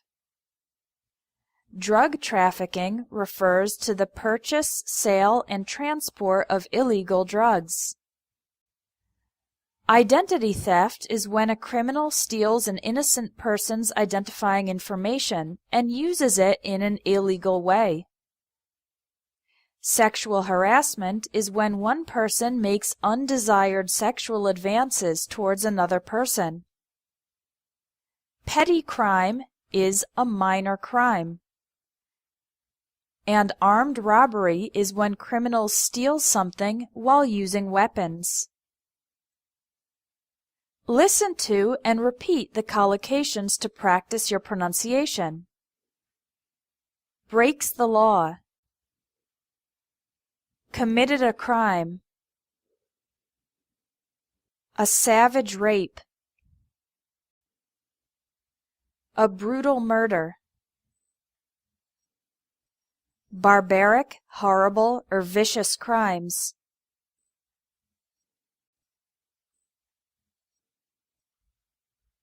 Attempted murder. Attempted kidnapping. Attempted break-in. Alleged assault. Alleged harassment. Alleged rape. Reports the crime. Investigate the crime. Crime scene. Gather forensic evidence. Witnesses come forward. A first-hand account. Motives for the crime. Arrest suspects. Prove their innocence. Providing a solid alibi. An unsolved crime. Crime rate. Crime wave. A first-time offender. Has a criminal record. A serial killer. Organized crime. A notorious criminal. A cold-blooded killer. A crazed or psychopathic killer. Domestic violence. Drug trafficking. Identity theft. Sexual harassment. Petty crime. Armed robbery. Now take the quiz and do the practice exercises using these collocations about crime. Lesson 23. Law and Justice. The government is responsible for passing laws, approving new laws to be put into practice, and the courts and legal system are in charge of upholding and enforcing the law, applying the law to the population. When a person is charged with a crime, formally accused of the crime, he or she must appear in court to stand trial, be judged guilty or innocent. Both the prosecution and the defense will present their cases before the judge and jury. After consideration, the judge or jury will reach a verdict, arrive at a decision. If there is irrefutable, overwhelming, or concrete evidence, this means that it is very obvious that the person committed the crime, and it's possible that the jury will be unanimous, meaning they all agree in their decision. However, if the evidence is circumstantial or inconclusive, the evidence does not 100% prove the conclusion, then the decision will be more difficult. It's possible to have a hung jury which cannot agree on the verdict. Less serious crimes will receive a light sentence, a small punishment. For example, the offender may have to pay a fine or do community service. For more serious crimes, the person will probably go to prison. And especially heinous crimes can result in a harsh sentence, such as life in prison or life imprisonment, or, in some places, the death penalty. After the decision is made, the lawyers can choose to appeal the verdict, try to change the decision, and the case may turn into a prolonged legal battle as the courts decide whether to uphold or overturn the original verdict. Uphold meaning to continue with the original decision, and overturn meaning to change the decision. As a convicted criminal is serving time, spending time in prison, he or she should remember the possibility of being released from prison early for good behavior, as long as they are not deemed a threat to society, possibly dangerous to other people. A criminal who is released early is said to be on parole, meaning that he or she must comply with certain conditions after getting out of jail, such as getting a job and refraining from drug and alcohol use. Practice your pronunciation of the collocations about law and justice. Listen and repeat. Passing laws. Upholding and enforcing the law. Charged with a crime. Appear in court. Stand trial.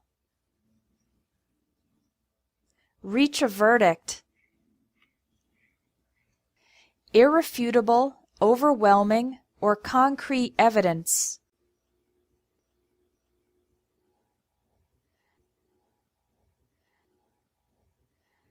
The jury will be unanimous. Circumstantial or inconclusive evidence.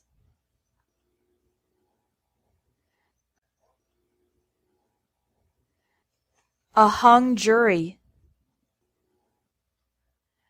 A light sentence. Pay a fine. Do community service. Go to prison. A harsh sentence. Life in prison. Life imprisonment. The death penalty. Appeal the verdict. A prolonged legal battle. Uphold or overturn the original verdict.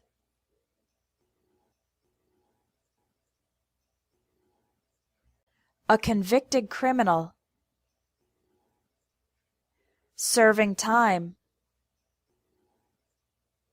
Released from prison. Good behavior. A threat to society. On parole. Now take the quiz and do the practice exercises to test your knowledge of the law and justice collocations. Lesson 24. War and Peace. When a war begins, we can say that war has broken out or violence has erupted in the region. When one country officially enters into a state of war, then they have declared war on the enemy country. Sometimes one country performs a preemptive strike, an early attack, against another. For example, if it suspects that the other country is stockpiling weapons, creating a collection of weapons that will be used for a future attack. The other country may view this as an unprovoked attack, an unfair attack without a reason, and tensions may rise until the area is on the brink of war, meaning that war is very probable. Sending in the military is often called deploying troops. The soldiers may be stationed or posted in a certain area to protect it, or they may launch an offensive in which they storm or invade enemy territory. When the soldiers begin firing their guns, we say that they opened fire. Unfortunately, the horrors of war affect everyone, as innocent people are always caught in the crossfire, in the middle of the violence without participating in it. Both sides are sure to suffer civilian casualties when innocent people are injured or killed, and there will be collateral damage to the country's infrastructure. War also results in many refugees displaced by the violence.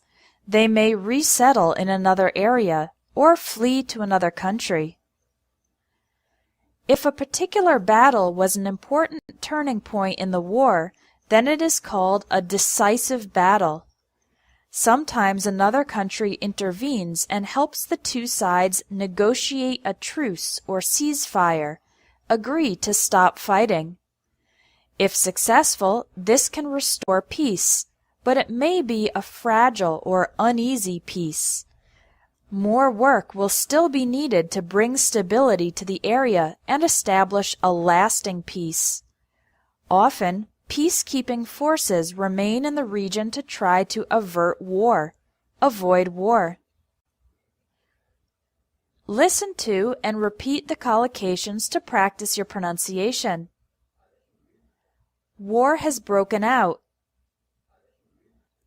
Violence has erupted. Declared war. A preemptive strike. Stockpiling weapons. An unprovoked attack. Tensions may rise. On the brink of war. Deploying troops.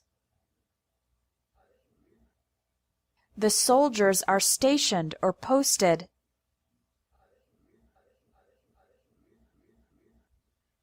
Launch an offensive.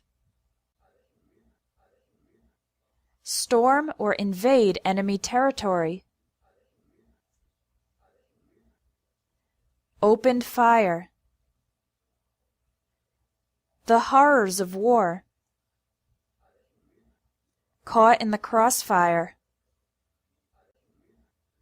Suffer civilian casualties. Collateral damage. Refugees displaced. A decisive battle. Negotiate a truce or ceasefire. Restore peace.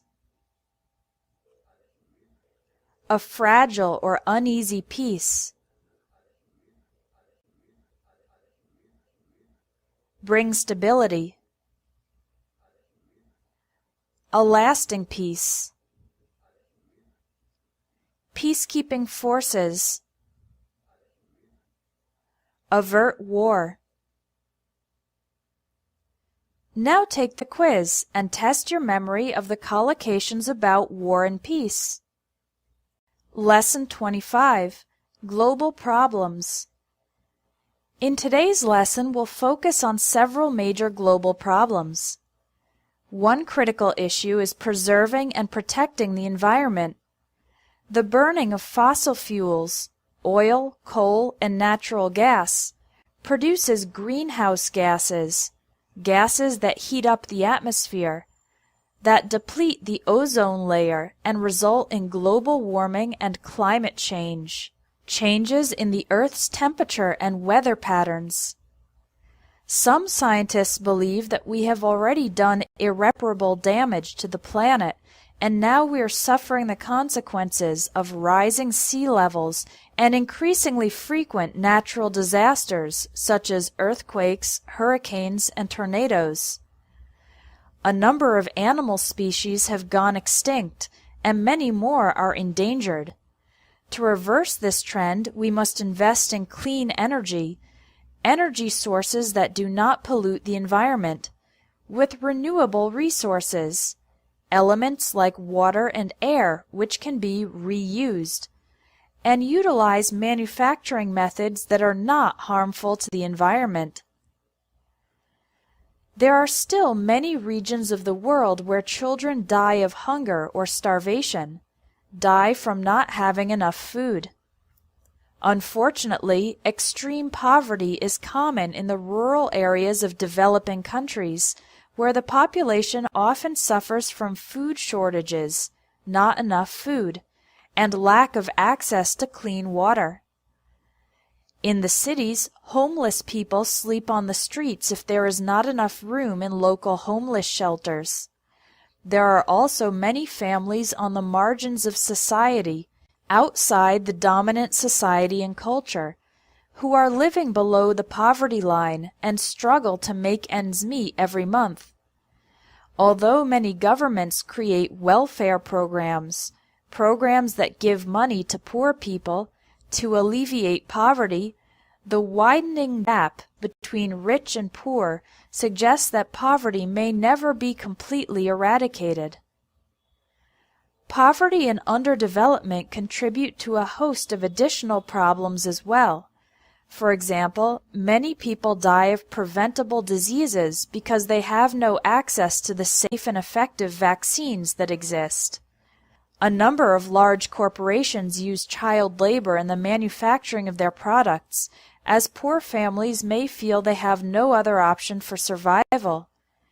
In addition, young women from disadvantaged backgrounds, poor families and situations, are prime targets for human trafficking and sexual exploitation.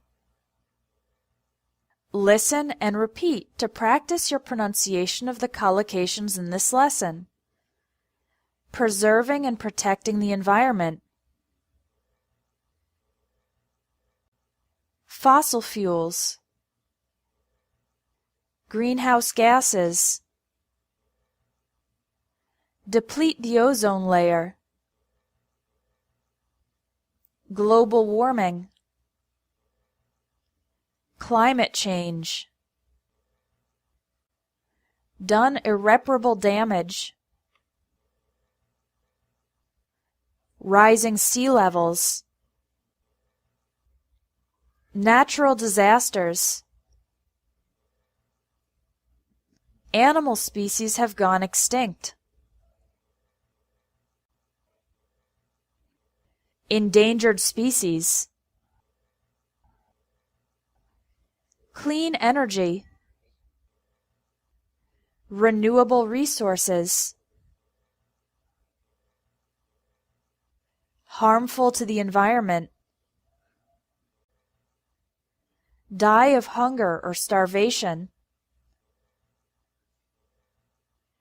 Extreme poverty.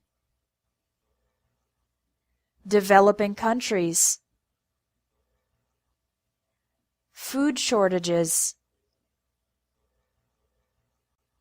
Lack of access to clean water. Homeless people. Homeless shelters. On the margins of society. Living below the poverty line. welfare programs, alleviate poverty, preventable diseases, safe and effective vaccines, child labor, disadvantaged backgrounds, human trafficking, sexual exploitation. Now take the quiz to practice the collocations about global problems. Lesson 26. Time. Are you always in a rush, or do you take your time? Do you spend your time efficiently, or do you waste time and procrastinate important tasks, then stay up working until ungodly hours, very late at night or early in the morning? It has taken me ages, taken a very long time, but I've finally adopted some time management habits. Plan things well in advance and don't underestimate the amount of time things will take. Otherwise, you'll end up being a slave to your grueling schedule. Very intense schedule.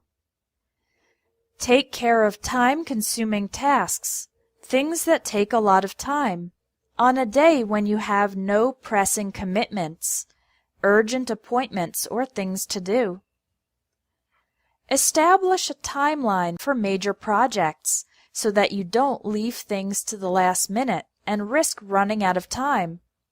Then stick to the schedule and try to get ahead if possible.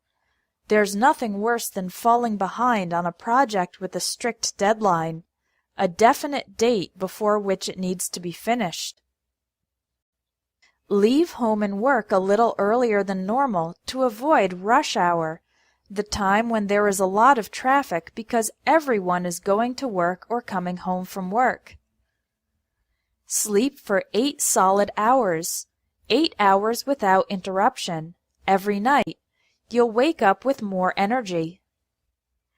If you're working from dawn till dusk, from the early morning to the late evening, and you have little or no spare time or free time, it could mean that you're overworked, and you should cut back on your hours, reduce your working hours, to free up some time, make more time available. Let's practice your pronunciation.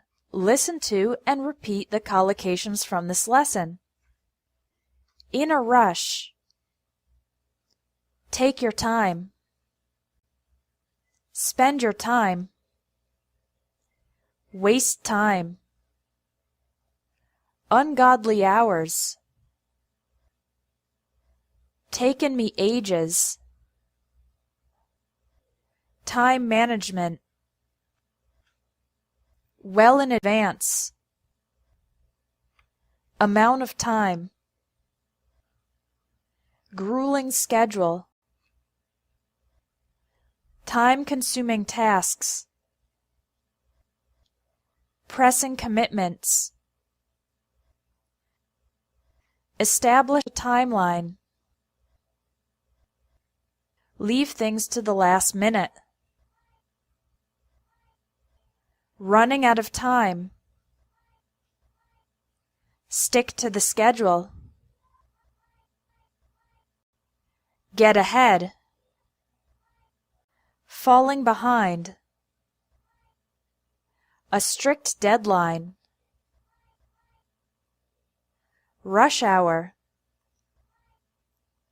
8 solid hours. From dawn till dusk. Spare time. Free time. Cut back on your hours. Free up some time. Now take the quiz and do the exercises to practice the collocations about time.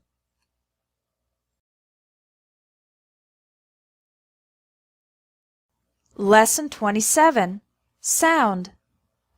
Let's begin by looking at the difference between sound and noise. Sometimes these words are interchangeable, but not always. A sound can be pleasant, neutral, or unpleasant, but noise is always either neutral or unpleasant. I woke up to the lovely sound of my wife playing the piano. That's pleasant. I could hear the soft sound of their voices in the other room. That's neutral. The fighting cats made horrible screeching sounds. That's unpleasant. I can't hear you. There's a lot of background noise. Could you call me back? That's neutral and a little bit unpleasant. My car is making an annoying buzzing noise whenever I turn on the AC. That's unpleasant. If a noise or sound is very strong, we can describe it as a loud sound or noise. And if it is really intense, then we can describe it as a deafening sound or noise. On the other hand, if we can barely hear it, then it is a faint or soft sound or noise. There's also a muffled sound, when it seems that something is blocking the sound. Noise that doesn't stop is called constant or incessant noise. You'll hear this type of noise if your house is close to the highway, for example. You'll hear the roar of traffic day and night. If you work in a factory, then you might hear the hum of machinery all day long. And if you live next door to college students, you'll probably hear music blaring as they party every night. Nature is full of noises too, such as birds chirping and dogs barking. If you sit near the ocean, you can listen to the waves crashing. When you're in a remote, deserted area, you might hear the wind whistling through the trees. And if there's a storm, you'll hear the rumble of thunder or be scared by a sudden thunderclap. Now let's talk about the absence of sound. There's a difference between the words quiet and silent. Quiet means that there is very little noise, whereas silent means there is no noise at all. You can emphasize the totality of the silence by saying that it was absolutely, completely, or perfectly silent. When it begins to be silent, you can say that silence descended or silence fell, and then when a noise interrupts the silence, it breaks or shatters the silence. It's also common to use collocations to give an emotional tone to the quiet or silence. For example, the kids were oddly quiet, strangely quiet, or uncharacteristically quiet. That means the fact that it is quiet is unusual, not normal.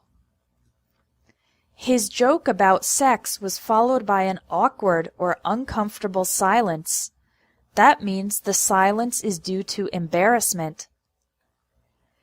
After yelling at her brother, she lapsed into a stony or sullen silence. That means the silence is due to anger. There was a shocked or stunned silence after the president announced his resignation. That means the silence is due to extreme surprise. The city becomes ominously or eerily quiet after midnight. This means the quiet is frightening and possibly dangerous. Pronunciation practice. Listen to and repeat the collocations. Lovely sound. Soft sound. Horrible screeching sounds. Background noise. Annoying buzzing noise. A loud sound or noise. A deafening sound or noise. A faint or soft sound or noise. A muffled sound. constant or incessant noise. The roar of traffic. The hum of machinery. Music blaring. Birds chirping. Dogs barking. Waves crashing. Wind whistling. The rumble of thunder. Absolutely, completely, or perfectly silent.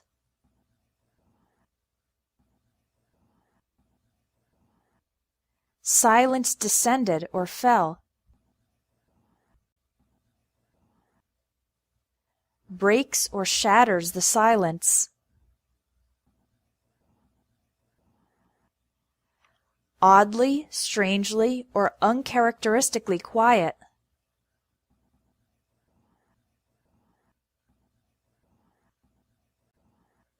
An awkward or uncomfortable silence.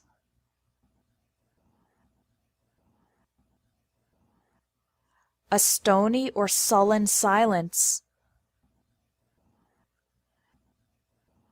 A shocked or stunned silence. Ominously or eerily quiet. Now take the quiz to test your memory of the collocations about sound.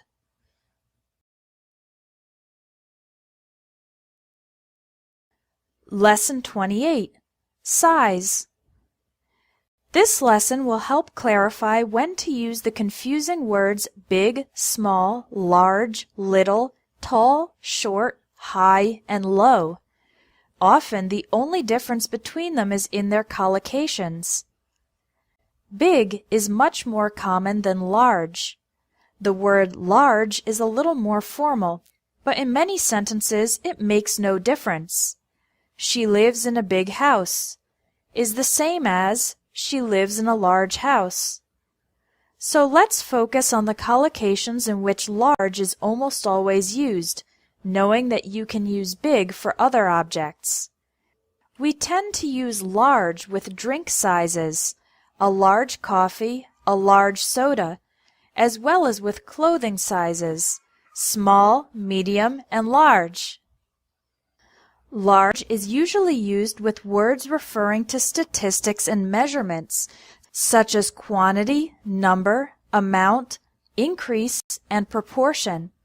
We say, a large number of students enrolled in the course, and not a big number of students enrolled in the course. We also use the expressions large scale and small scale to refer to the size of an operation.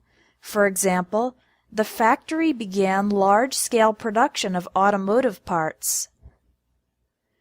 There are a number of collocations in which we must use big and we cannot use large. These include situations and events, for example, a big accomplishment, a big decision, a big disappointment, a big failure, a big improvement, a big mistake, and a big surprise. You can also use the informal expressions big brother and big sister to refer to a sibling who is older than you.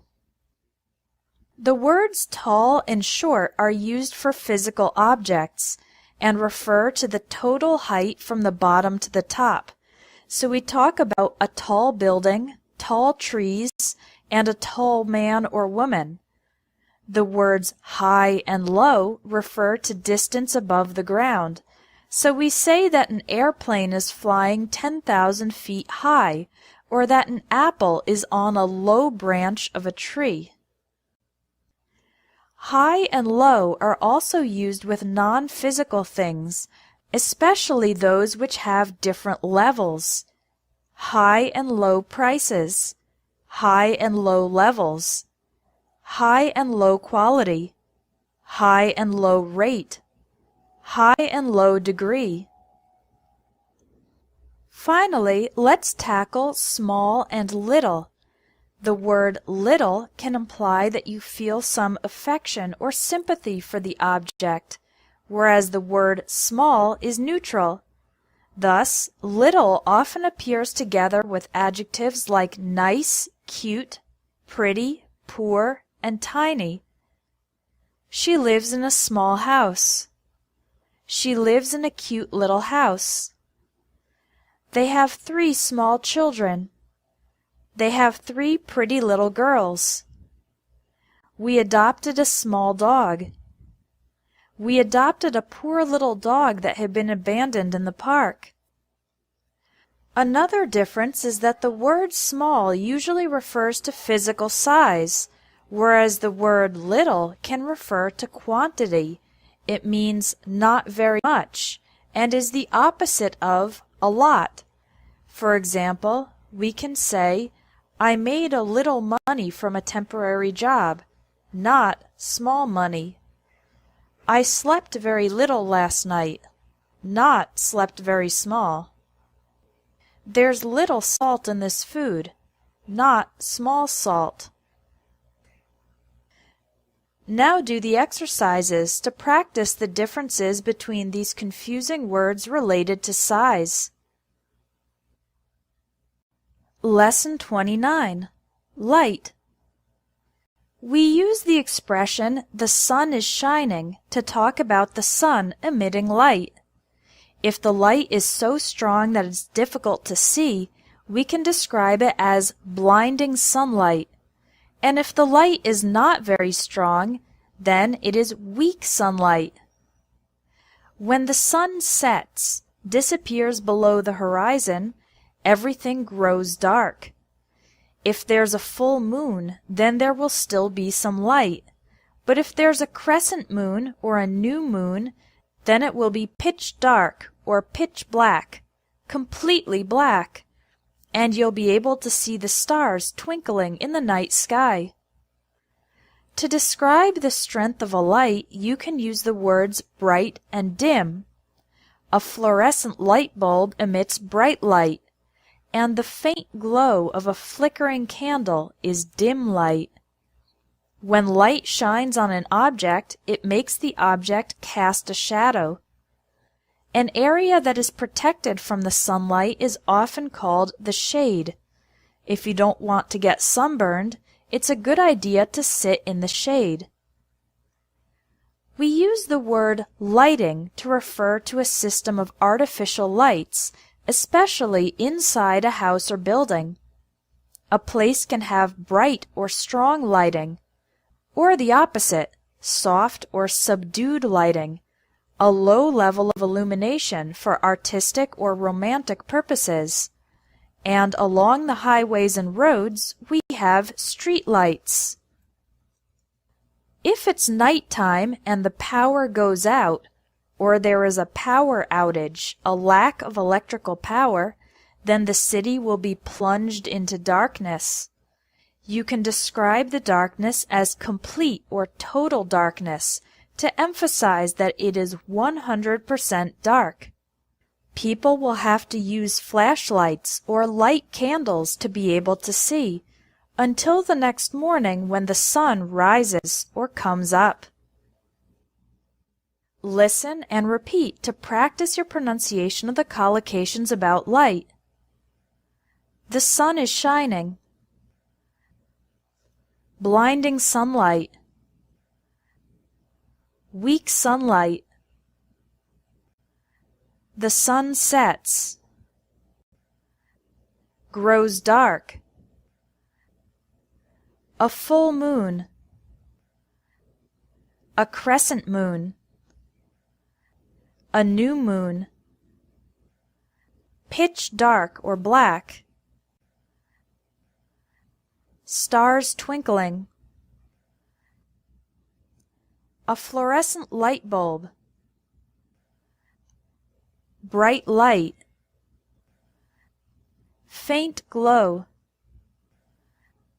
A flickering candle. Dim light. Cast a shadow. Sit in the shade. Bright or strong lighting. Soft or subdued lighting. Street lights. The power goes out. A power outage. Plunged into darkness. Complete or total darkness. Light candles. The sun rises or comes up. Now take the quiz to practice the collocations from this lesson.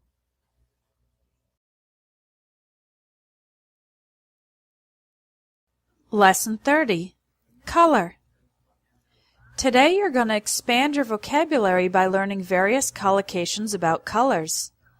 You can describe a color as light or dark. For example, someone can have light brown or dark brown hair. If a color is very intense, you can describe it as bright. For example, a bright red apple. If the color is not very intense, you can describe it as pale. For example, a pale green dress. When describing colors in general, you can talk about bold or vivid colors, which are very intense, or pastel colors, which are light or pale.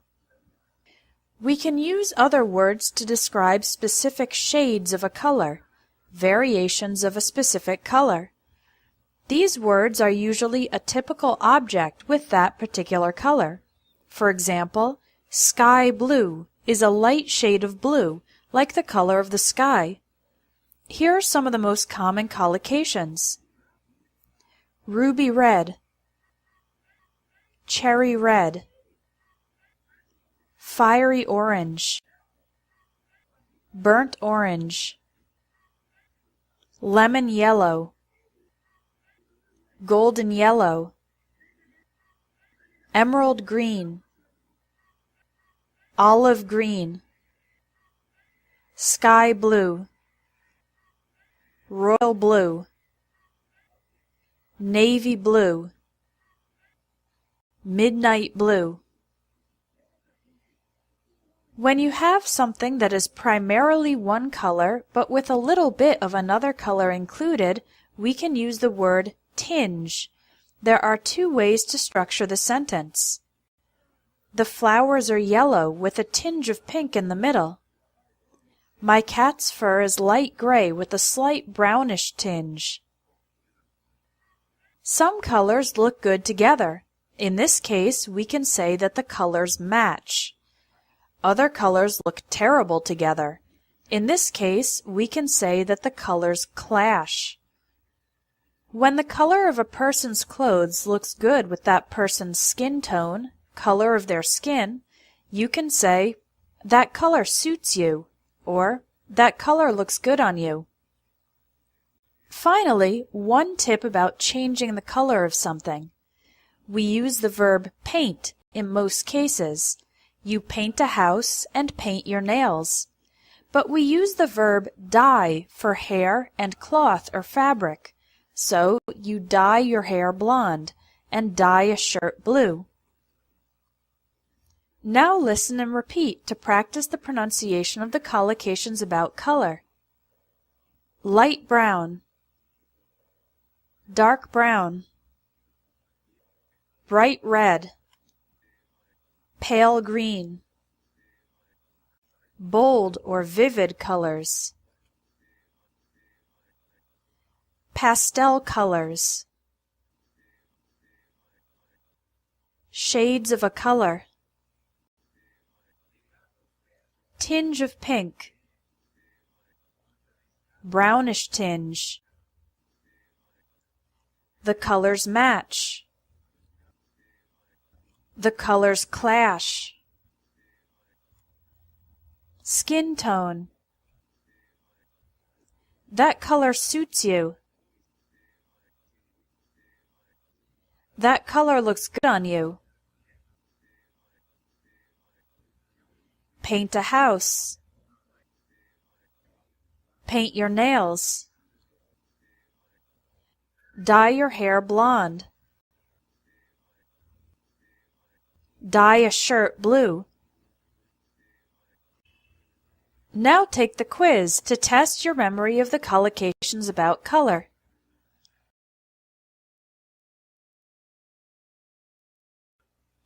Lesson 31. Texture. The word texture refers to the way something feels, and there are many different collocations used to describe it. Let's look at them in pairs of opposites. Dry hair. Oily or greasy hair. You need to wash oily hair more often than you need to wash dry hair. Dry skin and oily skin. Oily skin is prone to acne, whereas dry skin often needs moisturizer. A smooth surface. A rough surface. Surfaces such as the ground, a road, and your skin can be smooth, with a consistent surface, or rough, with a varied surface. Calm water. Choppy or rough water. The water of the ocean is calm when the weather is mild, and it is choppy or rough when there are high winds. Hard or soft object. A mattress or pillow, for example, can be hard or soft. Tender or tough meat. Meat that is tender is easy to cut and chew, and meat that is tough is difficult to cut and chew. A sharp or dull blade or point.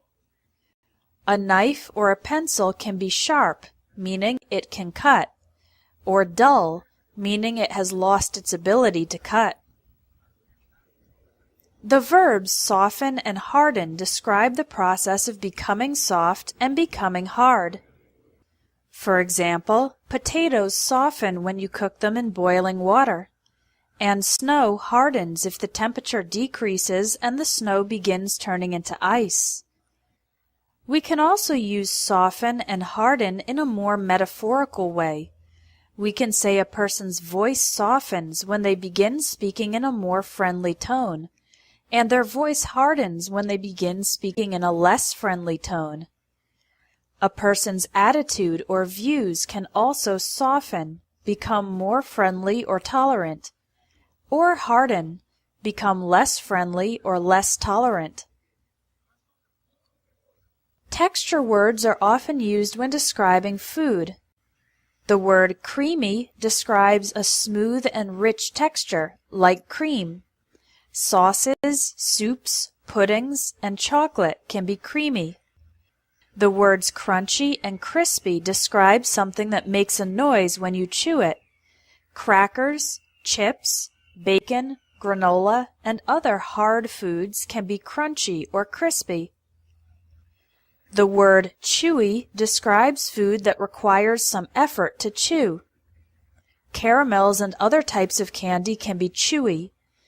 This word can have a negative connotation if the food is not supposed to be chewy.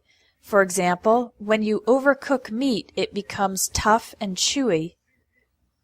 The word greasy describes food with a lot of oil. Hamburgers, French fries, and chicken wings can be greasy. Now listen and repeat to practice the collocations in this lesson. Dry hair. Oily hair. Greasy hair. Dry skin. Oily skin. A smooth surface. A rough surface. Calm water.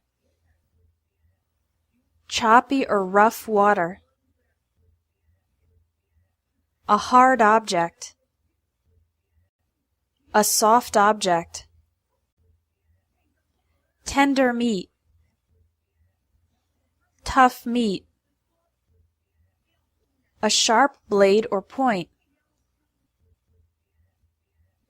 a dull blade or point. Potatoes soften. Snow hardens. Voice softens.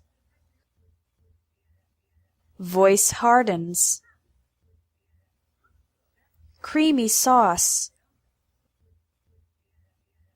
Crunchy crackers. Crispy bacon. Chewy caramel. Greasy hamburger. Now take the quiz with the collocations about texture. Lesson 32. Smell. Today we'll continue learning collocations related to the five senses, with expressions for describing different smells. Let's begin by looking at some commonly confused words. Aroma, scent, and fragrance all describe a good smell. You can talk about the wonderful aroma of a cake that has just been taken out of the oven, the fresh scent of flowers, and the sweet fragrance of a woman's perfume. The word smell is neutral. You can have the lovely smell of fresh baked bread or the horrible smell of rotting food. The word smell can be a noun or a verb, so you can also say, "It smells delicious," or "It smells nasty." The words stench, stink, and odor all describe bad smells. There's the foul odor of a dead animal, and the revolting stench of sewage. The unpleasant smell of a person who doesn't take showers or use deodorant is called body odor. To describe the strength of smells, you can say they are light or faint smells or strong smells. When a smell is extremely strong, you can say it is an overpowering smell. A smell that you recognize can be called a familiar smell, and a smell that is unique and easy to identify can be called a distinctive smell or an unmistakable smell. Smells can waft. That means float through the air. For example, the mouth-watering scent of chocolate chip cookies wafted across the room. Another verb used with smell is fill. The acrid smell of smoke filled the hallway. Finally, if a smell stays in a place for a long time, we can use the verb linger. The spicy aroma of her cooking lingered in the kitchen for hours. Here are some additional collocations for describing smells. An earthy, fishy, fruity, or metallic smell is something that smells like soil or dirt, fish, fruit, or metal. A rancid or putrid smell is a disgusting smell of things that are rotten. A damp or dank smell is a smell of wet things and mold. A pervasive smell is a smell that tends to fill the space and remain there. And a pungent smell is a smell that is sharp and strong. It almost hurts your nose when you smell it.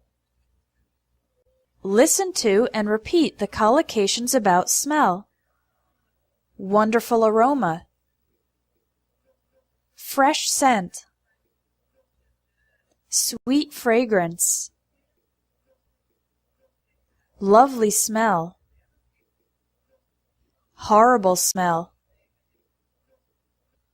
It smells delicious.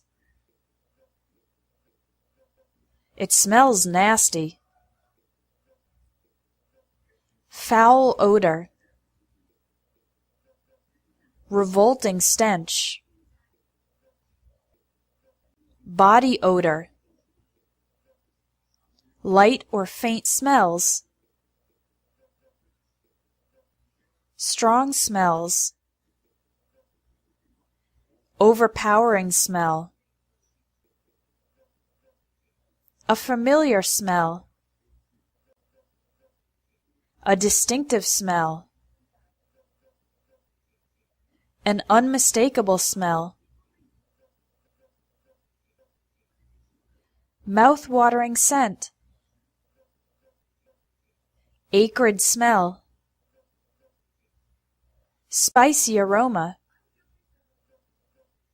earthy smell, fishy smell, fruity smell, metallic smell,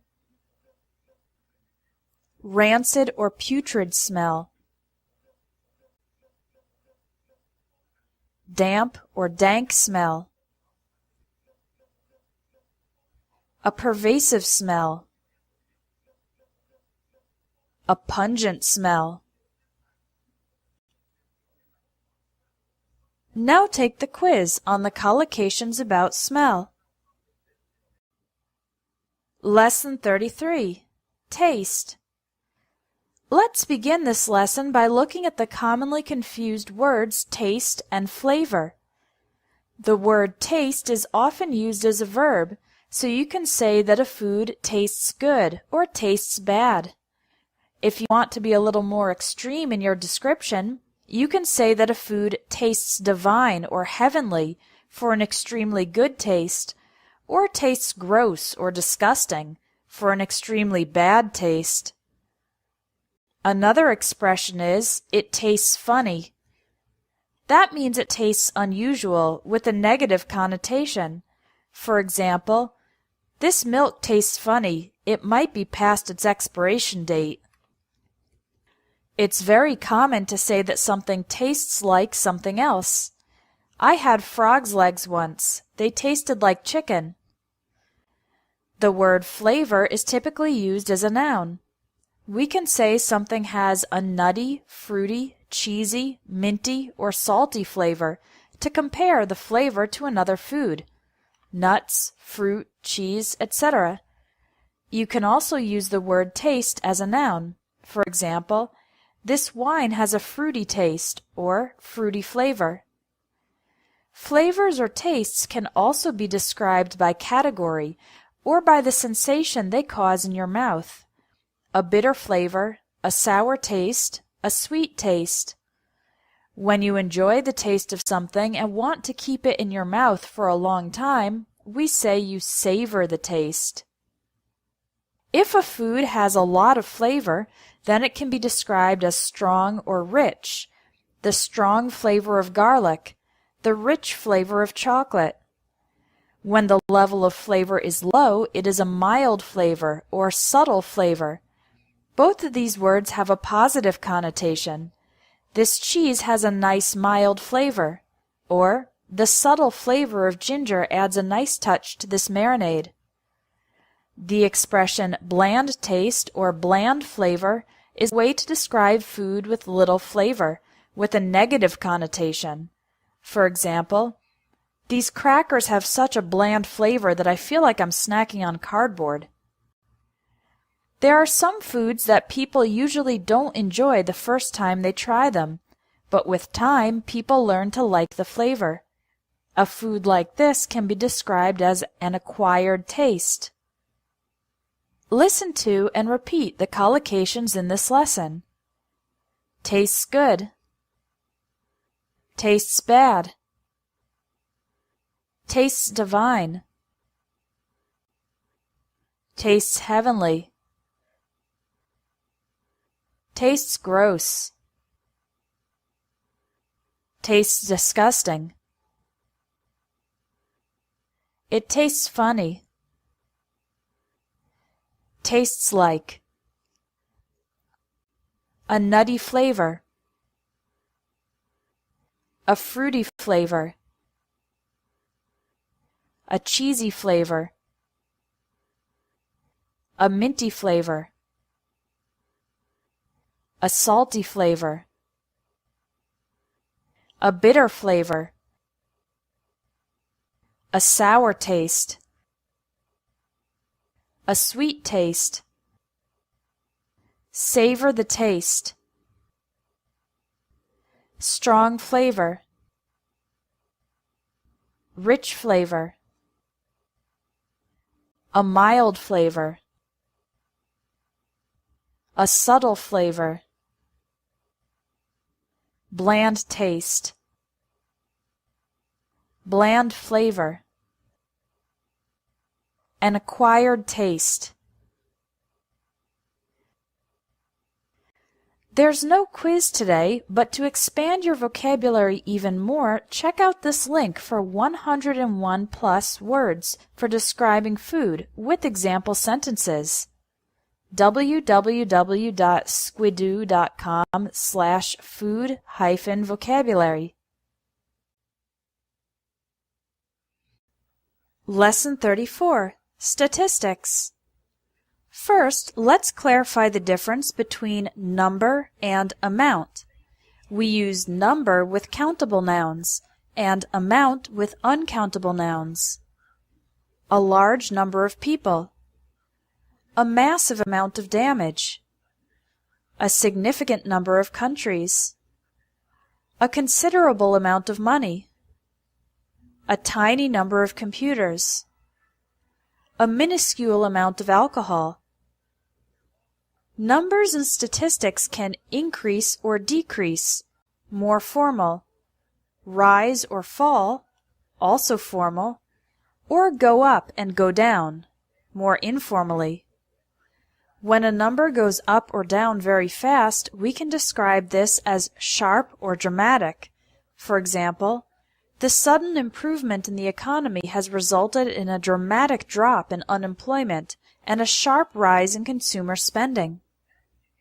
When a number goes up or down slowly, then we can talk about a gradual increase in population or a slow decline in the number of violent crimes.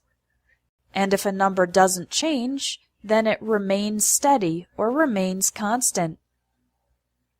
We use the word widespread to describe something that is happening frequently in many places.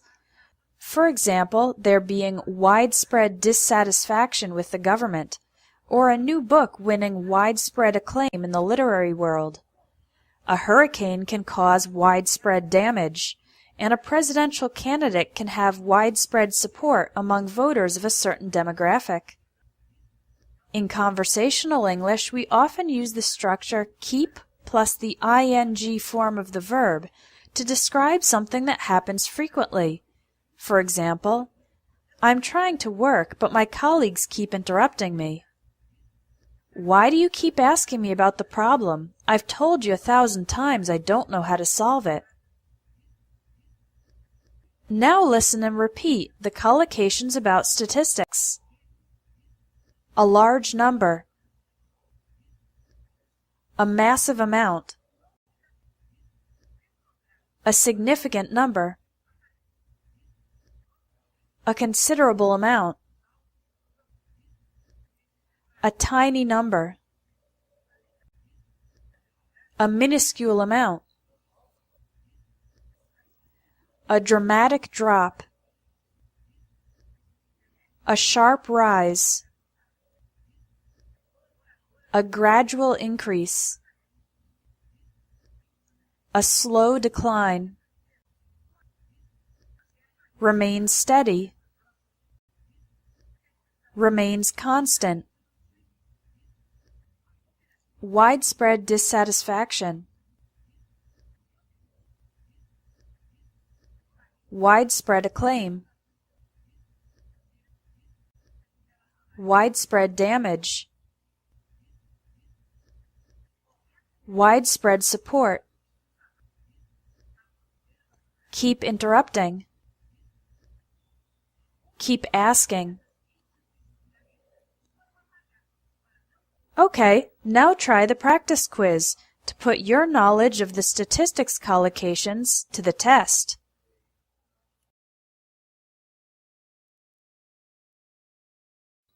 Lesson 35. Movement and Speed.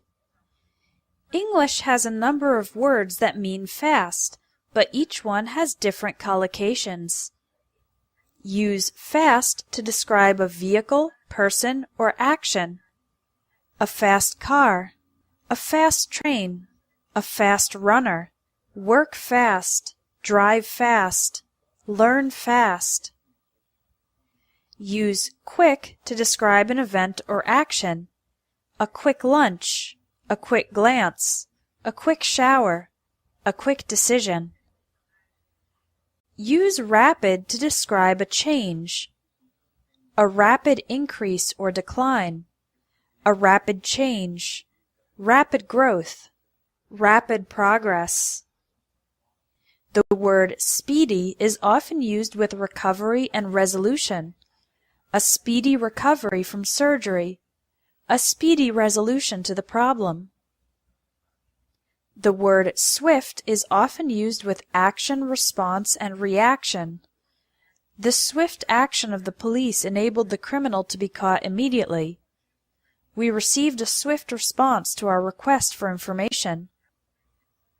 The word prompt means fast and punctual. It is often used with information and payment or customer service. For example, you can give a prompt reply to an email and receive prompt delivery of a product you ordered. The word hasty means fast and in a rush. He made a hasty exit from the party when he saw his ex-girlfriend walk in. This word often has the connotation of doing something without sufficient consideration. You might come to a hasty conclusion before considering all the evidence and make a hasty decision that you'll regret later. When you're driving, you need to pay attention to the speed limit, the maximum velocity permitted. If you're driving at breakneck speed, extremely fast, then you might need to slow down. If you get caught in a speed trap, where the police measure the velocity of passing cars, you might have to pay a speeding ticket, penalty for driving too fast.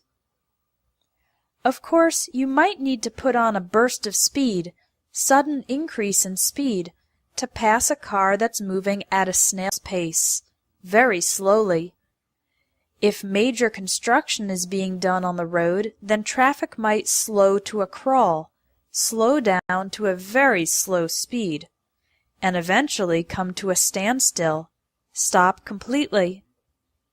To talk about changes in speed, we can say something is gaining speed or speeding up to describe moving faster, or losing speed or slowing down to describe moving slower.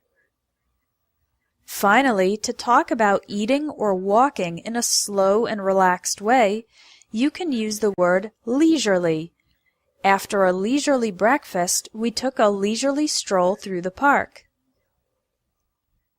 Practice your pronunciation by listening and repeating the collocations from this lesson.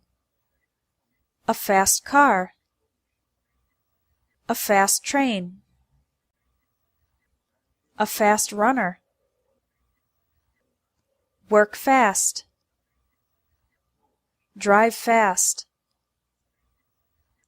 Learn fast. A quick lunch. A quick glance.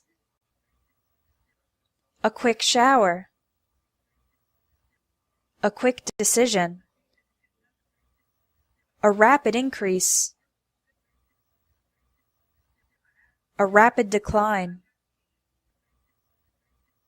A rapid change. Rapid growth. Rapid progress. A speedy recovery. A speedy resolution. Swift action. A swift response. A prompt reply. Prompt delivery. A hasty exit. A hasty conclusion. A hasty decision. Speed limit. At breakneck speed. A speed trap. A speeding ticket. A burst of speed. Moving at a snail's pace. Slow to a crawl. Come to a standstill. gaining speed, speeding up, losing speed, slowing down, a leisurely breakfast, a leisurely stroll. Now take the quiz to practice the collocations about movement and speed.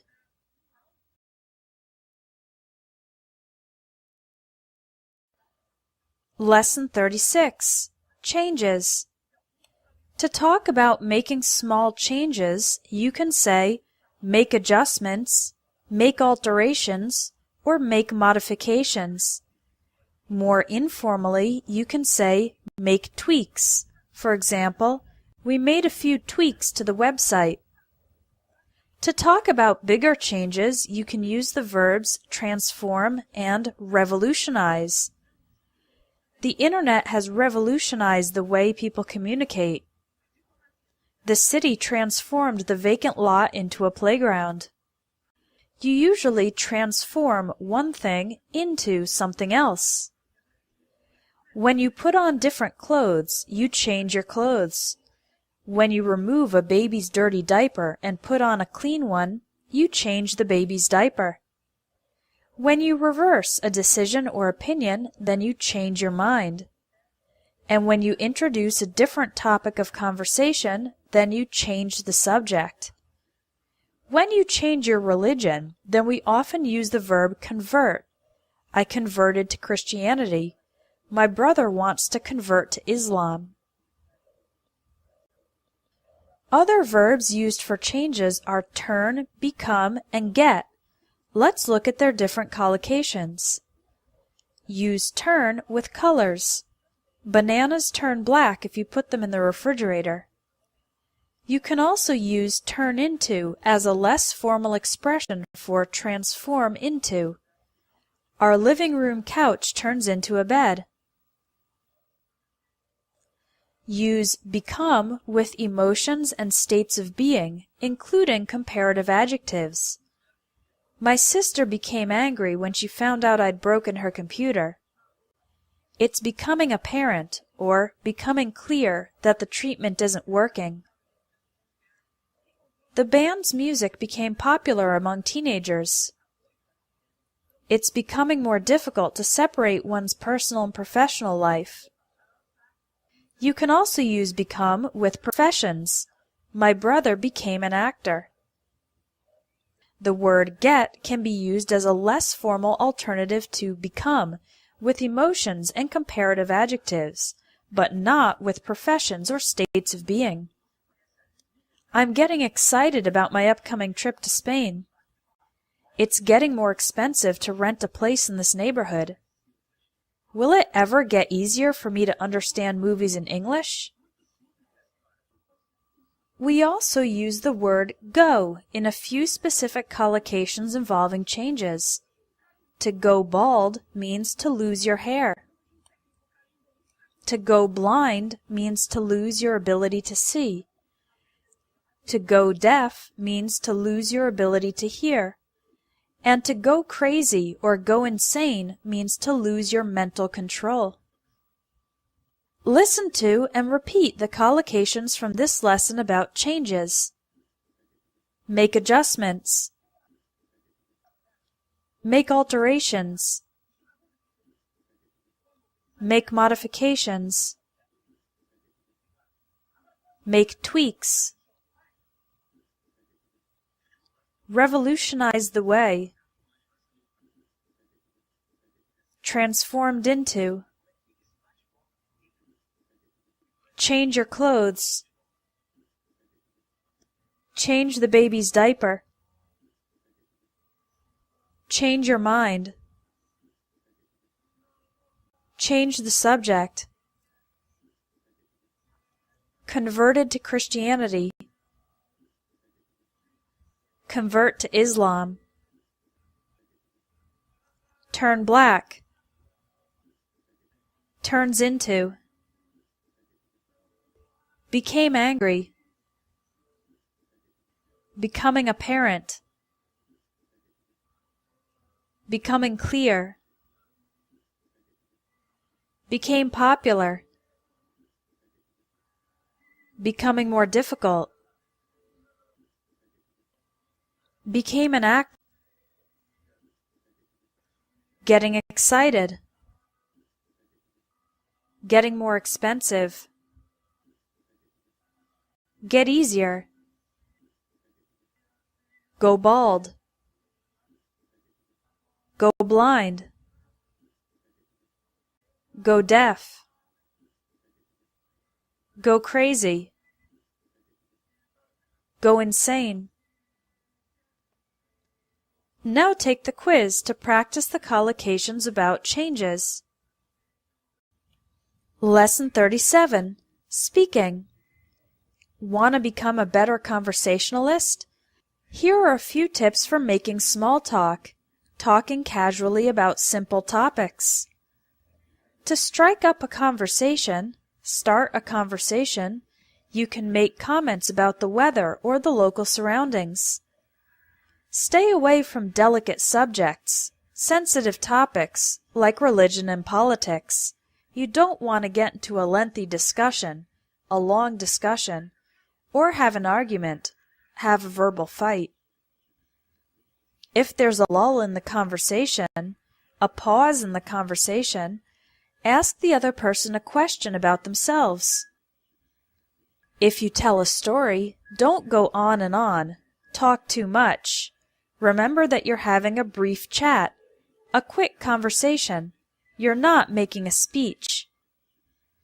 Be careful about cracking jokes. You might end up having to apologize profusely, apologize many times, if the person is offended. Having good communication skills can really improve your relationships. People appreciate it when you get straight to the point. Talk directly about the essential message, rather than dropping hints, trying to communicate very indirectly. Of course, nobody trusts a person who tells lies, says things that aren't true, or stretches the truth, exaggerates and distorts the facts.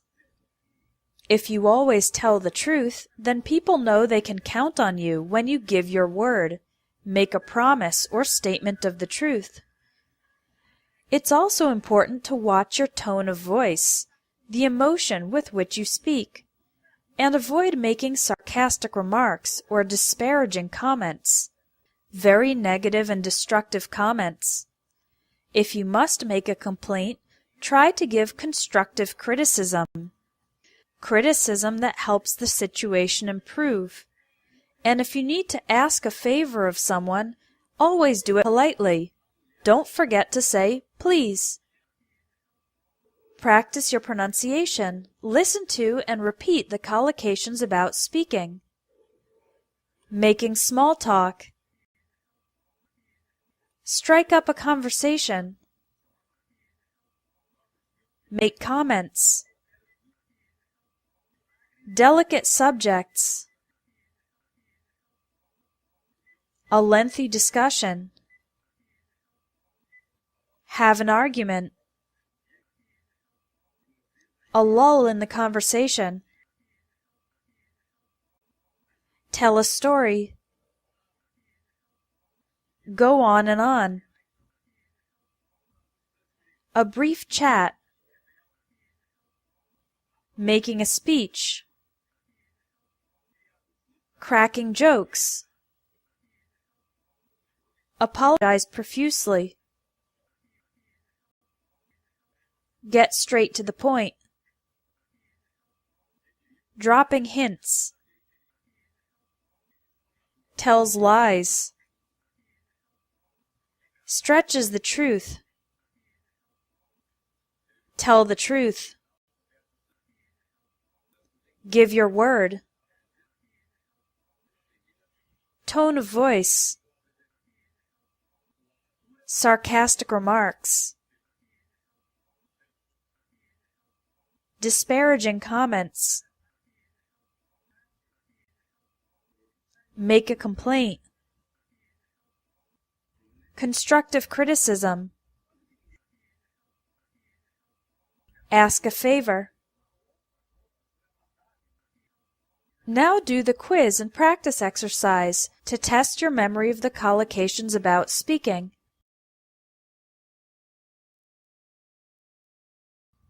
Lesson 38. Starting and finishing. Let's get started with a common question. Is there a difference between the verbs start and begin? There's no difference in meaning. I started studying English 3 years ago is the same as I began studying English 3 years ago, but begin is a little more formal than start. The phrase "let's get started" is an informal way to announce the beginning of an activity. You can also say that something got off to a good start if it began well. Other collocations for a good start include an encouraging start or promising start. These expressions show that there is hope for good results in the future.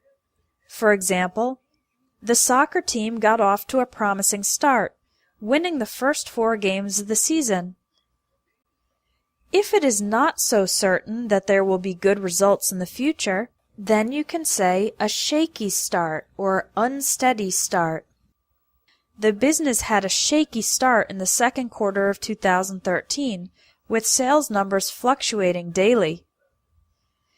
If the beginning of something did not meet expectations, you can call it a disappointing start, and if it was really terrible, you can describe it as a disastrous start. Kevin failed every single one of his first exams. His semester was off to a disastrous start. Sometimes things go so badly that you need to get out of the situation and have a completely fresh start or a new beginning. When a successful person or company started without being famous or rich, then we say they had a humble or modest beginning. Now let's talk about finish and end. There is a difference between these two verbs. Finish usually implies completing something, whereas end is used for a more passive situation or state. I finished my homework. The semester ends in December. We need to finish the project. We ended our partnership with that company. When you make the final changes to something before it is completed, we say you put the finishing touches on it. Two expressions used to talk about ending something are come to an end or draw to a close. You can also say the beginning of the end to describe something that will probably end soon. The explosion at the factory was the beginning of the end for our company. In other words, the explosion began a process of the company failing and eventually shutting down. When something ends quickly, then it comes to an abrupt or sudden end. On the other hand, when an activity appears that it will continue forever, then we say there's no end in sight. Listen to and repeat the collocations about starting and finishing. Let's get started. Got off to a good start. An encouraging start. A promising start. A shaky start. An unsteady start. A disappointing start. A disastrous start. A fresh start. A new beginning. A humble or modest beginning. Put the finishing touches on it. Come to an end. Draw to a close. The beginning of the end. An abrupt or sudden end. No end in sight. Now do the practice exercises with the collocations about starting and finishing.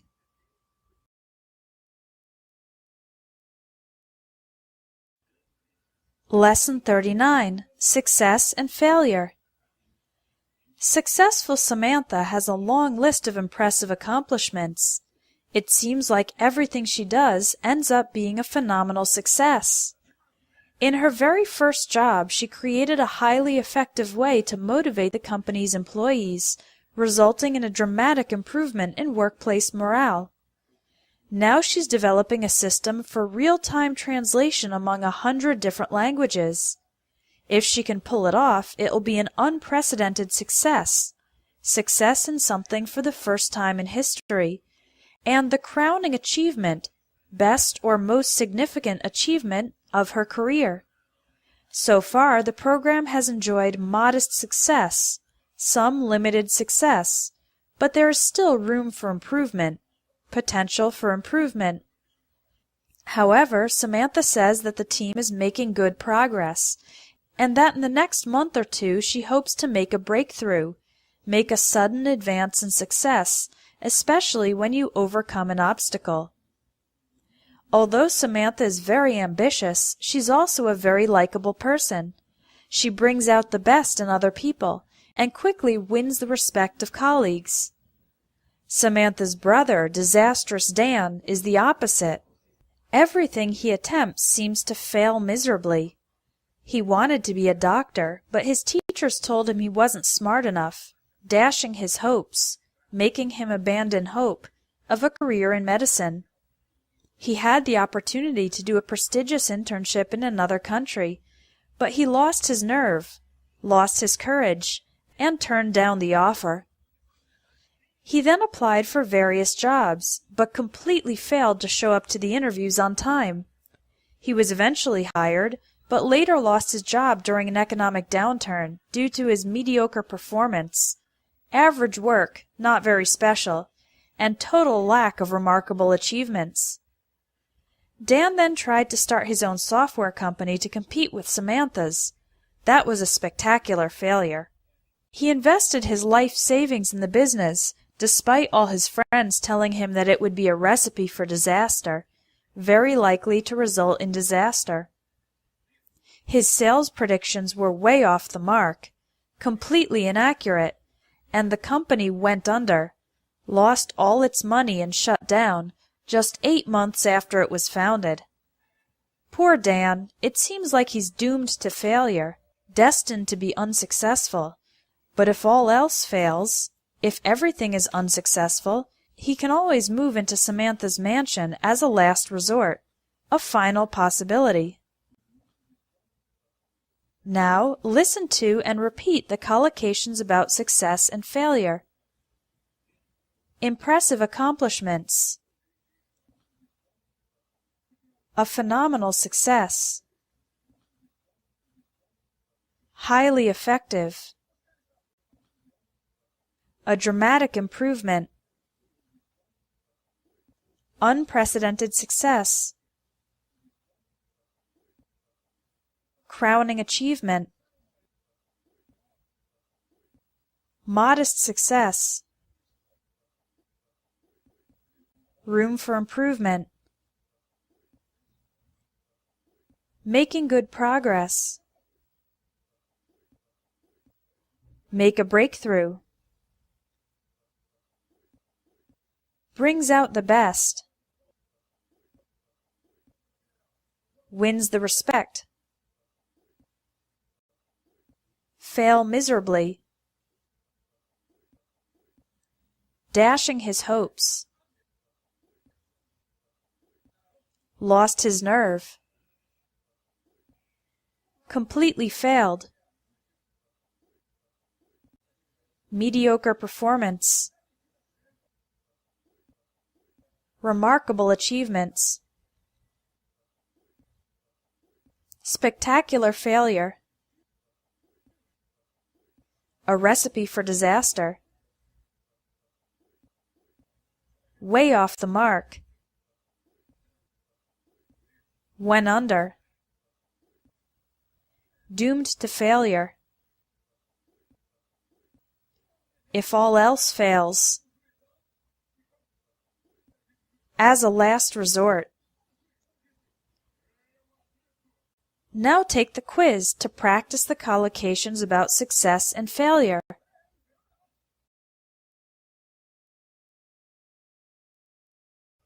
Lesson 40. Cause and effect. The word cause is primarily used with negative results. A storm can cause damage. A mechanical defect can cause a problem.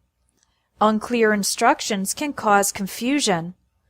A political scandal can cause an uproar, a strong negative reaction or manifestation from the public. A high-risk sport can cause injury, and an infection in a hospital can cause death. You can describe something as cause for concern or cause for alarm, meaning a reason for concern or alarm. For example, the growing number of teenagers dropping out of school is cause for concern. The word alarm is a little stronger and more urgent. The rapid spread of the virus is cause for alarm. One of the only positive collocations with cause is cause for celebration. The opening of the new school was cause for celebration in the community. When analyzing a problem, you can identify the main or primary cause of the issue, but keep in mind that there may be hidden or underlying causes as well. The deepest or most fundamental cause is sometimes called the root cause. Interestingly, we do not use the verb cause together with effect. Instead, we say that something has an effect. For example, television has a strong effect on public opinion.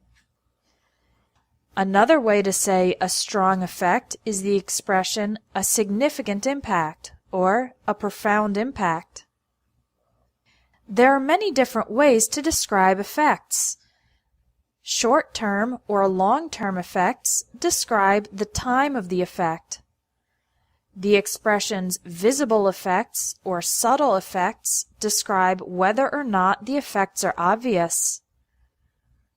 The collocations powerful effect and minimal or negligible effect describe how strong the effect was. You can say beneficial effect or adverse effect to describe positive and negative effects, and main effect or side effect to describe the primary effect or an additional effect. Something can also have or produce results. The preliminary results are the early ones, and after more time passes, you'll get the final results. Results that obviously exist and can be proved are called concrete or tangible results, and a result that is impossible to avoid is an inevitable result. Results can also be direct or indirect, and the result that you want is called the desired result. One word that is similar to result is outcome. It describes a resulting situation. You can try to guess the likely or probable outcome. The logical outcome is the result you would expect, and an unexpected outcome is one you didn't predict. Now listen and repeat to practice your pronunciation of the collocations in this lesson. Cause damage. Cause a problem. Cause confusion. Cause an uproar. Cause injury. Cause death. Cause for concern. Cause for alarm. Cause for celebration. Main or primary cause. Hidden or underlying cause. Root cause. Has a strong effect. A significant impact. A profound impact. Short-term effects. long-term effects, visible effects, subtle effects, powerful effect, minimal or negligible effect, beneficial effect, adverse effect, main effect, side effect, have or produce results, preliminary results, final results, concrete or tangible results, inevitable result, direct or indirect results, the desired result, the likely or probable outcome, the logical outcome, unexpected outcome. Now take the quiz to test your knowledge of the collocations about causes and effects. Lesson 41. Memories. I'm trying to think of my earliest memory. I vaguely remember a little bit, not in much detail, when my brother was born. I was around 3 years old at the time. But I distinctly remember my first day of kindergarten when I was around 5. When I look at photos, even more memories come flooding back. Memories come to mind. I remember my school, my classmates, and my teacher, who would constantly remind us to clean up the classroom because we were always making a mess. I'd completely forgotten the teacher's name, though, and my mother had to refresh my memory, remind me of a fact I'd forgotten.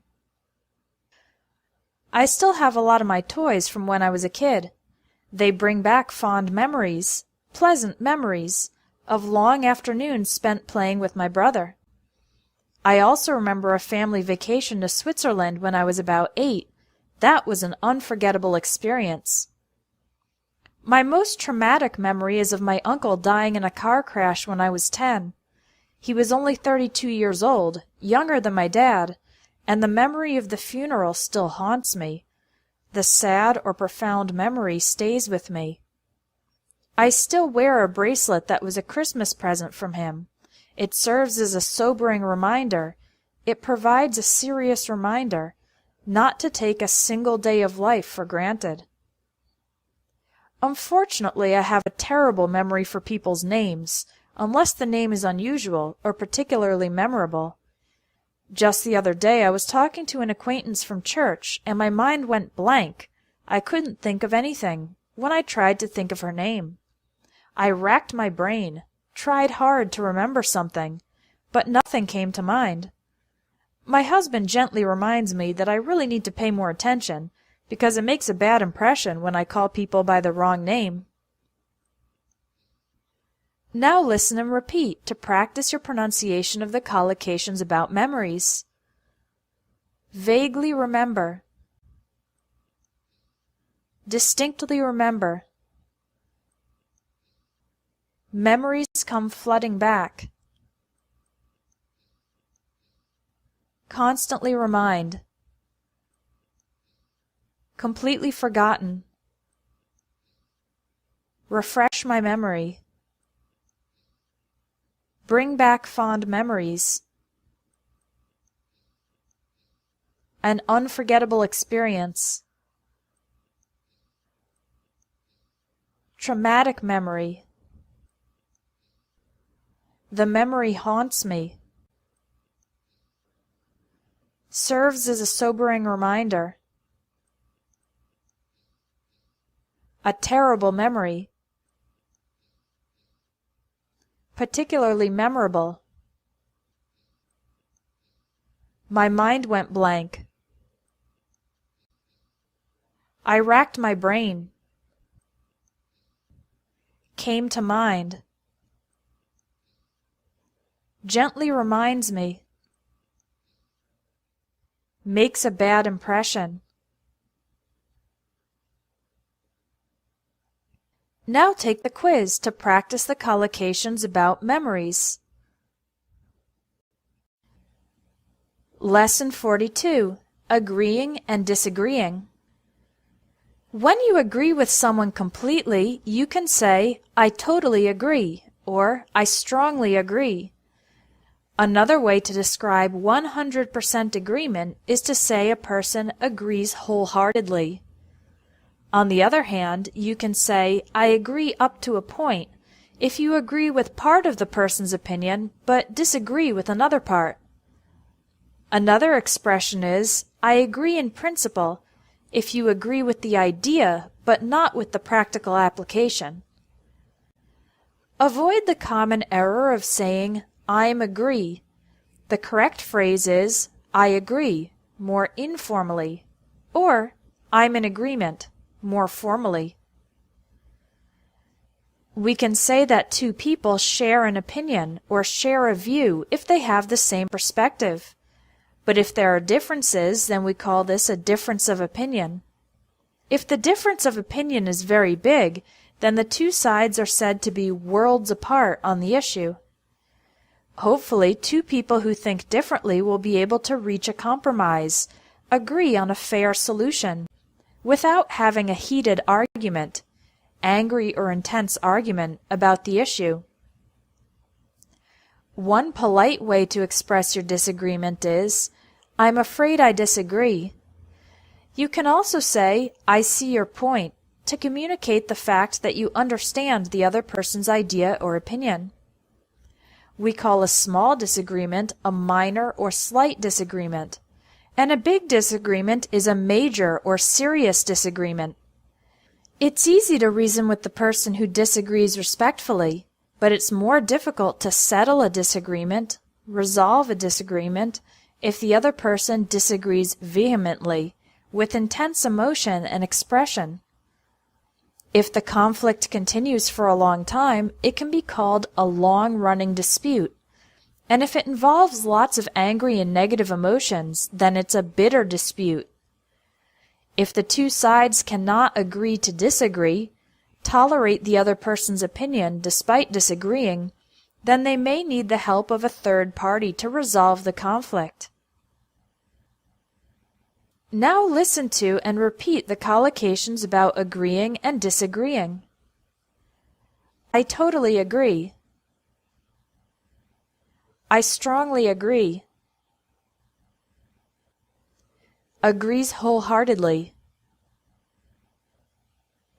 I agree up to a point. I agree in principle. Share an opinion. Share a view. A difference of opinion. Be worlds apart. Reach a compromise. A heated argument. I'm afraid I disagree. I see your point. A minor or slight disagreement. A major or serious disagreement. Disagrees respectfully. Settle a disagreement. Disagrees vehemently. A long-running dispute. A bitter dispute. Agree to disagree. Resolve the conflict. Now take the practice quiz to test your knowledge of the collocations about agreeing and disagreeing. Lesson 43. Beliefs and doubts. When you strongly or firmly believe something, we can call it a deeply held belief or an unshakable belief. The latter phrase implies that it would be difficult to convince you to change your mind. It's possible to have a subconscious belief, a belief that you are not actively aware of. Your emotions can also color your judgment, influence your opinions or decisions. A lot of people believe in superstitions. Irrational beliefs have no basis in fact, like the number 13 being unlucky. Others have a blind faith, believe in something without thinking, in fate or destiny. When new evidence appears, it can either strengthen or reinforce your belief, make it stronger, or undermine or weaken your belief, make it weaker. When forming your beliefs, be careful about making assumptions, which can lead to erroneous conclusions.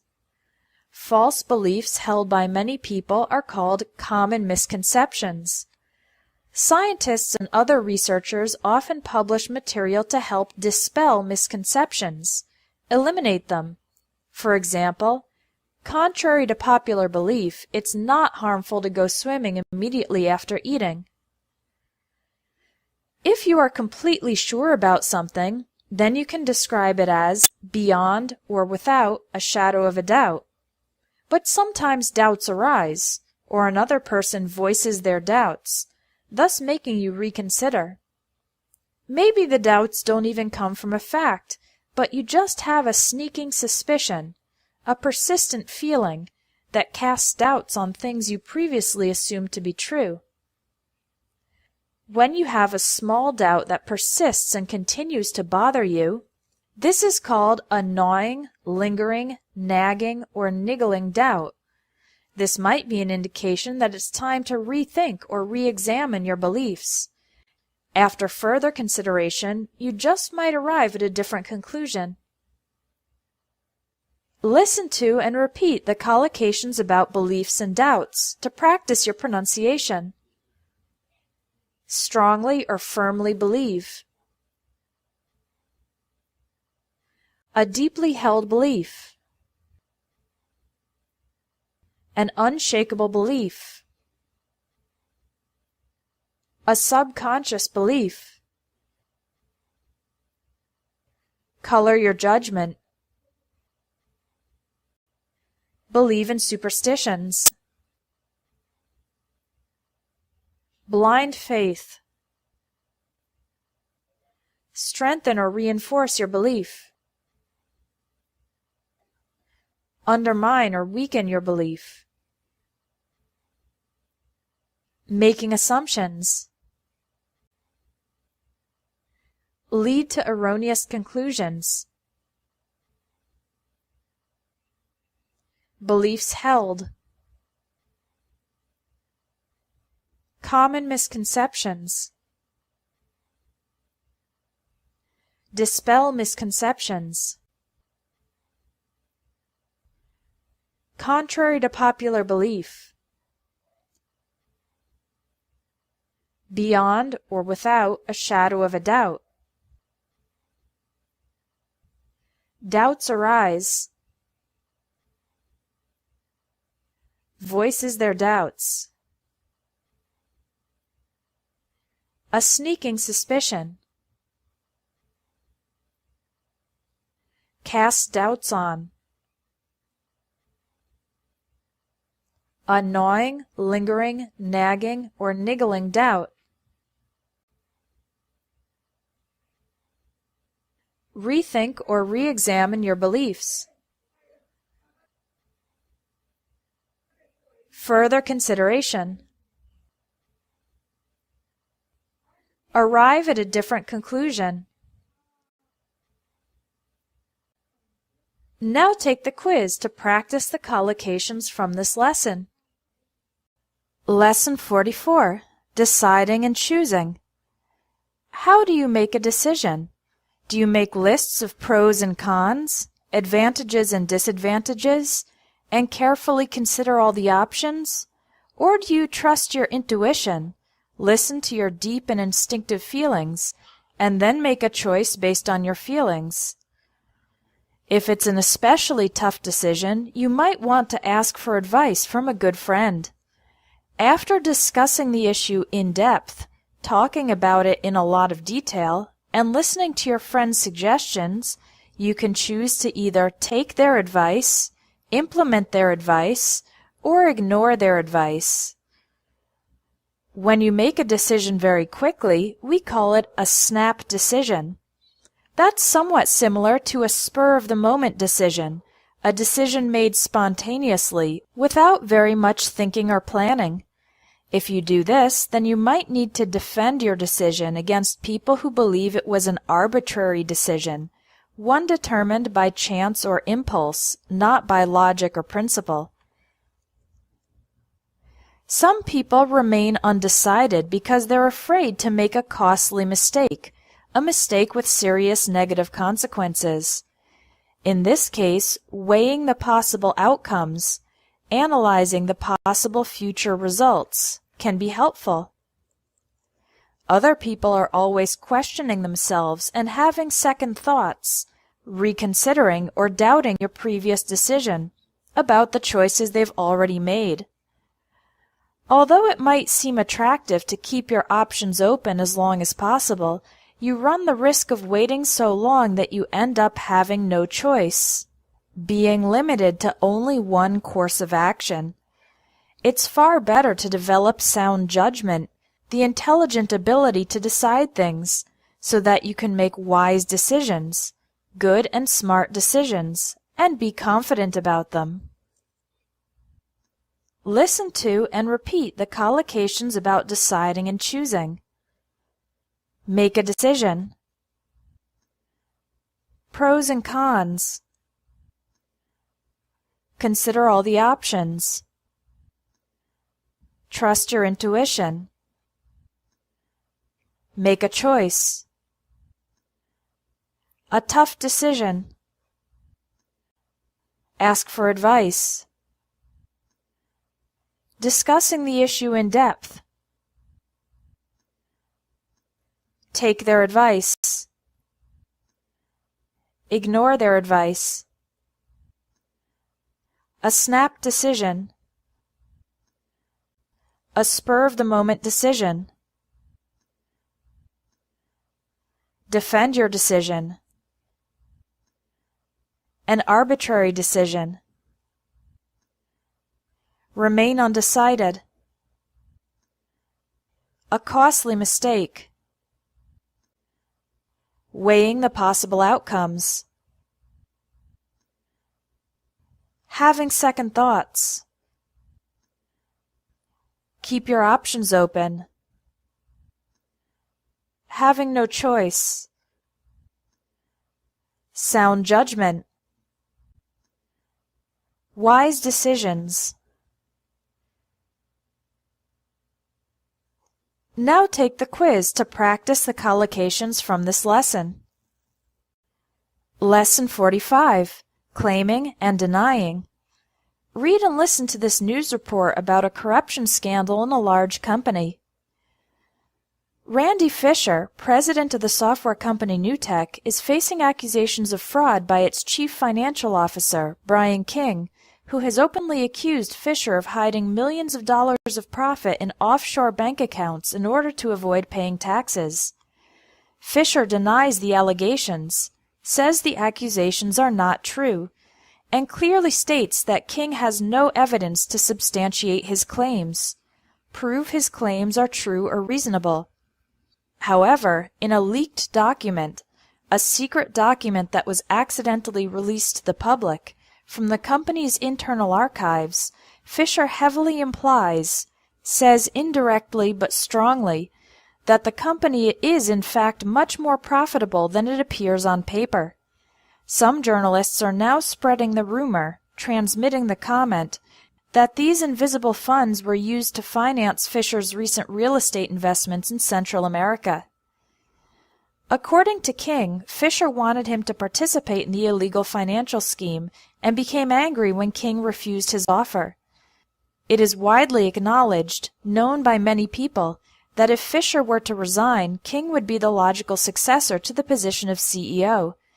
This has fueled speculation, created beliefs, that there may be an ulterior motive, a hidden reason for his accusations. Newtek's Public Relations Department has issued a statement affirming its total compliance with tax regulations. If indeed King's claims are unfounded, his claims have no basis in fact, then he will probably face legal action for unjustly and maliciously accusing Fisher, thus resulting in damage to his reputation. Listen to and repeat the collocations from this lesson. Facing accusations. Openly accused. Denies the allegations. Clearly states. Substantiate his claims. A leaked document. Heavily implies. Spreading the rumor. Refused his offer. Widely acknowledged. Fueled speculation. An ulterior motive. Issued a statement. Claims are unfounded. Unjustly and maliciously accusing. Now take the quiz to test your memory of the collocations about claiming and denying. Lesson 46. Liking and disliking. Read and listen to these three people talking about likes and dislikes. I'm a lifelong fan of U2. They're my all-time favorite band. In addition to the sheer enjoyment, pure pleasure, of listening to their music, I'm also a great admirer of Bono and his philanthropic work. He's concerned not only with the fleeting pleasure, momentary enjoyment, of fame and fortune, but also with making a difference in the world. I hold him in the highest regard, have great respect for him, for this reason.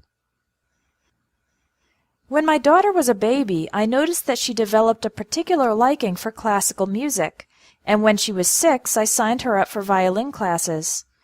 It was a real pleasure to see her obvious enjoyment of the lessons.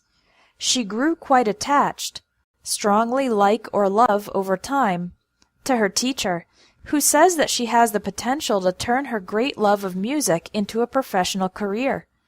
Now my daughter is 13, and lately she's expressed a clear preference for the most difficult pieces of music. She says she wants a challenge. I took an instant dislike to Sam from the moment we were introduced. Within 5 minutes he was talking about his deep dislike of foreigners, without knowing that my own parents were immigrants from Argentina. He said he had nothing but contempt, only hate, for people who abandoned their own countries to come to ours, and then began making horribly racist jokes and comments. I have no idea where Sam's blind or irrational hatred without a logical reason, of foreigners comes from, but he seems to have developed a strong aversion, developed an intense dislike, to interacting with anyone who's the slightest bit different from him. I try to be polite, but deep down I hate him with a passion. Hate him a lot. Now listen and repeat to practice your pronunciation of the collocations in this lesson. A lifelong fan. All-time favorite. Sheer enjoyment. A great admirer. Fleeting pleasure. Hold him in the highest regard. Developed a particular liking for. A real pleasure. Obvious enjoyment. Grew quite attached. Great love. A clear preference. Took an instant dislike. Deep dislike.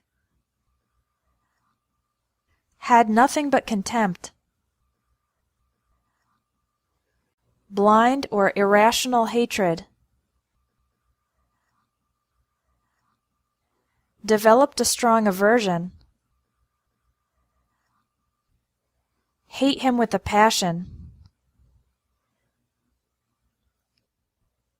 Take the quiz to practice the collocations about liking and disliking. Lesson 47. Praising and criticizing. When I told my family I wanted to be a professional musician, I faced a barrage of criticism, intense attack of negative comments, from my parents, who strongly disapproved of the idea. I'd had a feeling that they would only give their blessing, give their approval and support, to a more traditional career track. I countered their criticism, argued against their criticism, by pointing out that I'd rather follow my passion and enjoy my job than get rich working in a job I hated. Although they gave their grudging approval, angry and reluctant approval, to my enrollment in music school, I could tell by my father's frown of disapproval, disapproving facial expression, that he wished I'd study law or medicine instead. The only person who encouraged me was my aunt, who thinks the world of me, has great respect and admiration for me, and has always offered enthusiastic support for my hopes and dreams. She heartily approved, completely and sincerely approved, of my plans and dismissed my parents' criticisms as ridiculous.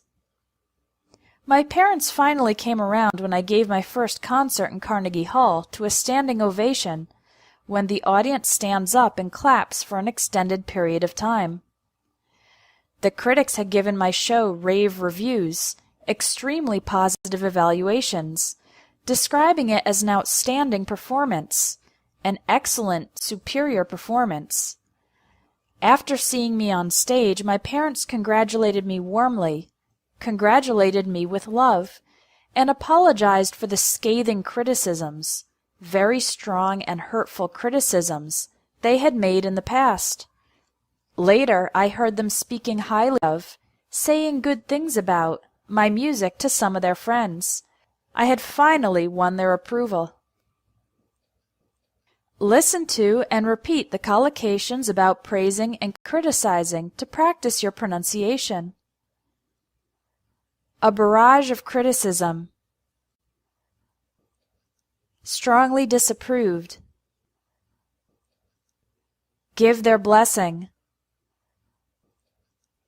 Countered their criticism. Grudging approval. Frown of disapproval. Thinks the world of me. Enthusiastic support. Heartily approved. Dismissed the criticisms. A standing ovation. Rave reviews. An outstanding performance. Congratulated me warmly. Scathing criticisms. Speaking highly of. Won their approval. Now take the quiz to put the collocations from this lesson into practice.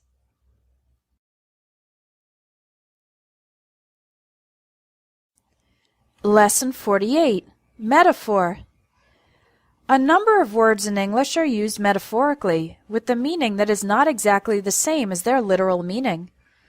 Usually they apply a quality of one word to another word. For example, when we say that something is lightning fast, we are using the quality of lightning, which is almost instantaneous, to describe something that is extremely fast. Another example is the root of the problem. The literal meaning of the word root is the part of a plant or tree that is under the soil. The roots are what support and sustain the entire tree. Therefore, the root of the problem is the deepest, most basic or fundamental reason for the problem. Many metaphors are related to elements in the natural world, such as light and dark, water, fire, and plants. In this lesson, you'll learn 5 collocations in each category. Light and dark. If someone's face or eyes light up, it means that they suddenly get very happy or excited. You can also say someone's eyes are shining with delight. The expression lighten the mood means to make a depressing atmosphere or situation more relaxed and happy. On the other hand, if someone's face, eyes, or expression darkens, it means that they suddenly appear sad or angry. Dark days or dark times refer to periods of time that are bad or unpleasant, full of problems. Water. You can say that ideas are flowing or conversation is flowing to describe when it is proceeding easily and naturally. Water metaphors are often used to describe the movement of groups of people.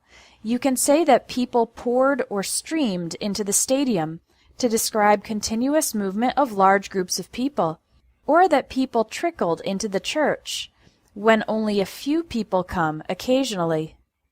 The expressions waves of disappointment or waves of sadness refer to strong feelings.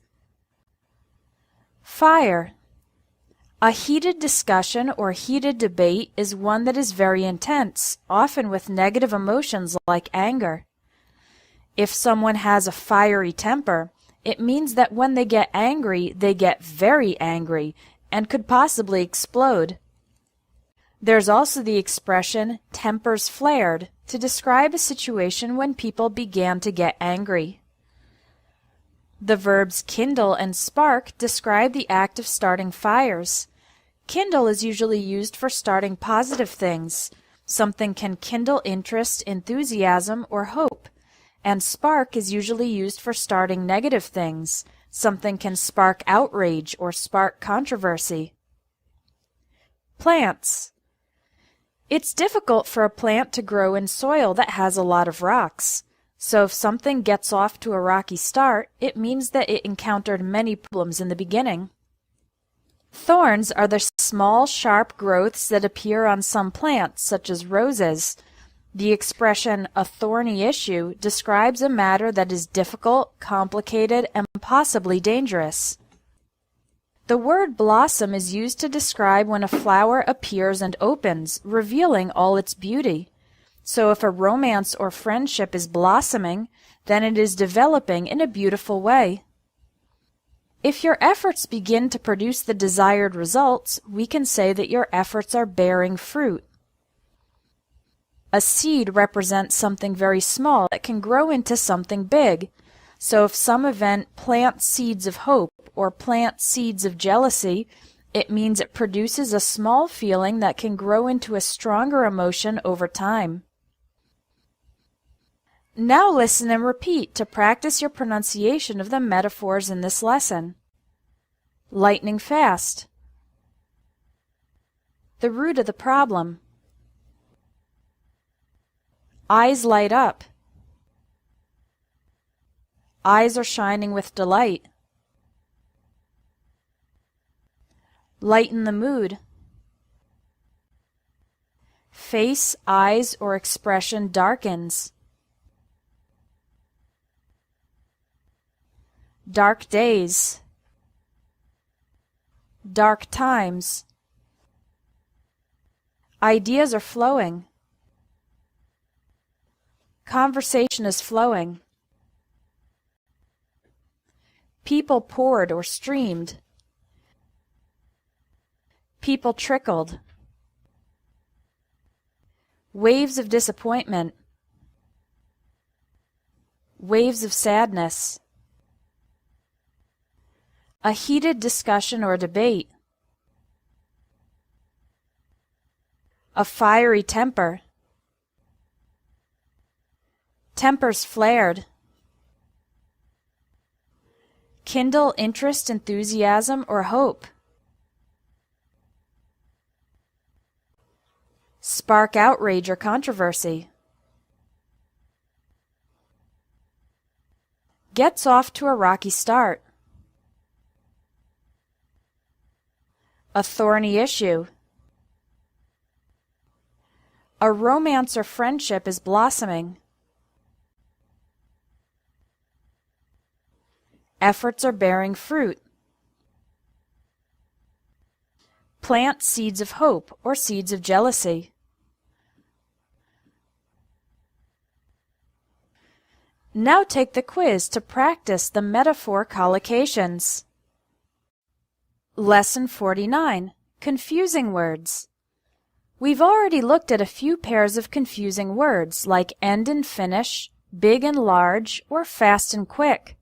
Here are some additional verbs that are frequently confused by English learners, with their different collocations explained. Close and shut are the same for doors, windows, mouths, and eyes. Close the door or shut the door so that the mosquitoes don't get in. It's cold in here. Could you please close the window? Or shut the window? She shut her eyes or closed her eyes as she began to meditate. Dan's mouth was closed or shut.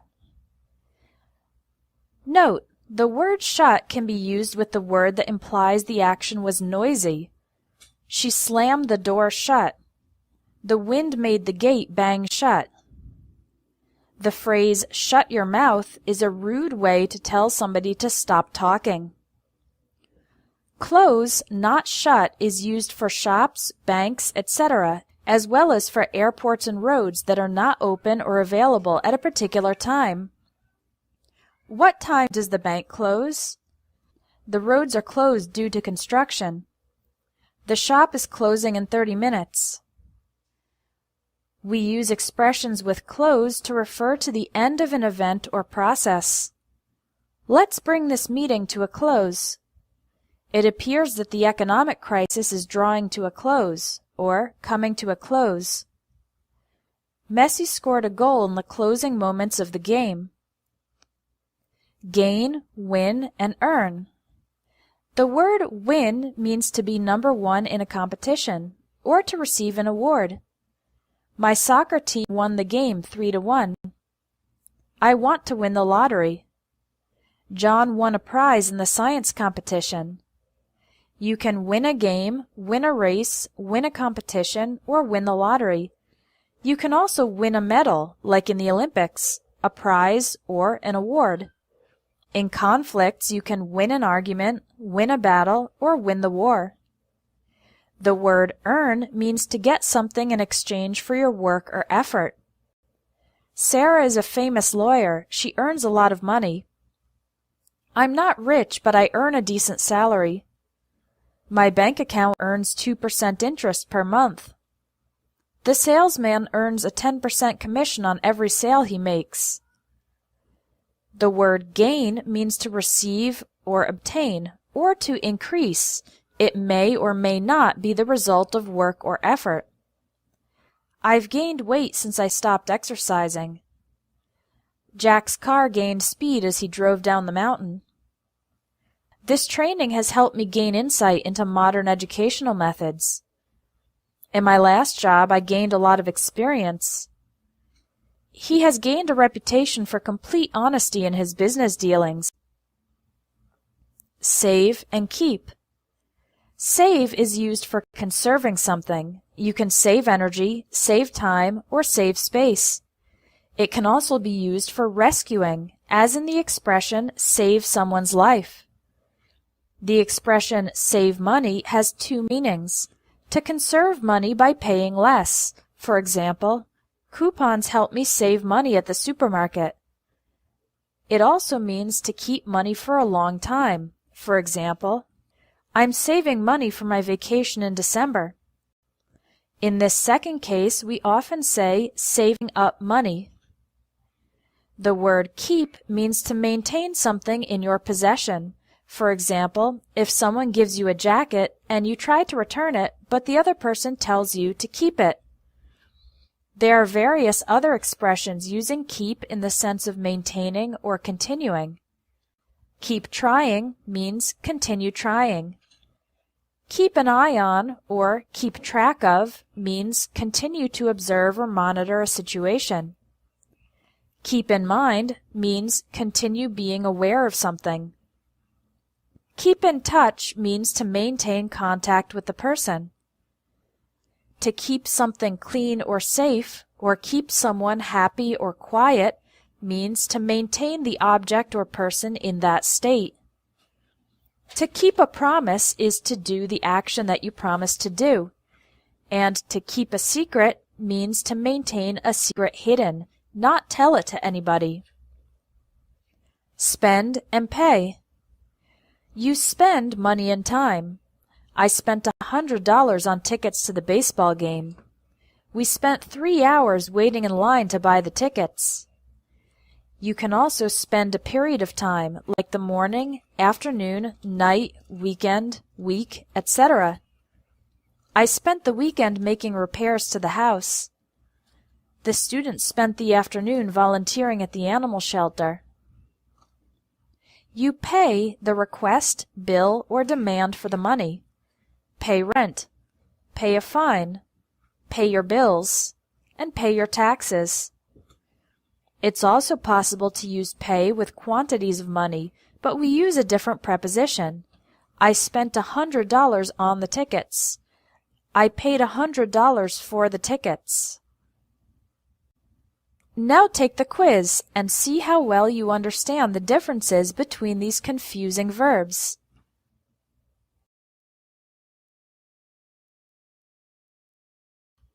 Lesson 50. Everyday verbs. To finish up our study of collocations, we're going to focus on some expressions with everyday verbs. A lot of learners make mistakes with these verbs because the collocations are often different in their native languages. Listen and repeat.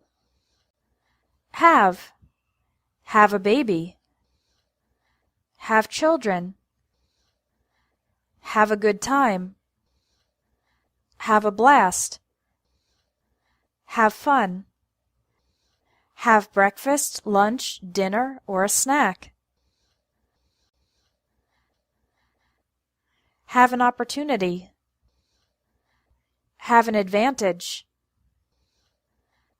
Take a shower or bath. Take a class, test, or exam. Take a bus, train, or taxi. Take a break or take a rest. These expressions mean pause from an activity in progress.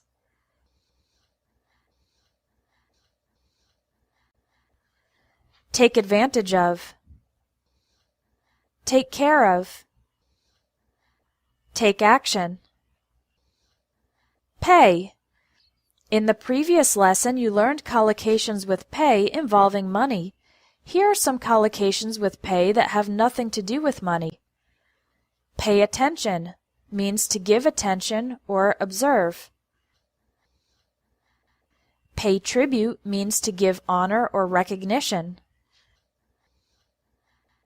Pay someone a compliment means to give someone a compliment. Pay someone a visit is an informal way to say visit someone. And pay your respects means to express your admiration for someone. It's often used for someone who has died. Break. Break a habit means to stop doing a habit. Break a promise means you fail to do what you promised to do. Break the ice is an informal expression that means to initiate conversation and social interaction, especially in a group that is a little quiet or reserved. Break the rules or break the law means to disobey the rules or the law. And break the news to someone means to tell someone important news, usually bad news.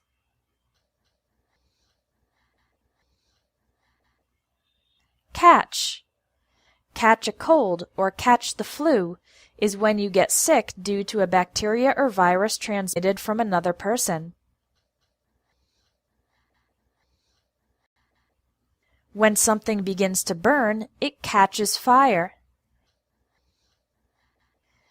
Catch sight of or catch a glimpse of means to get the opportunity to look at something.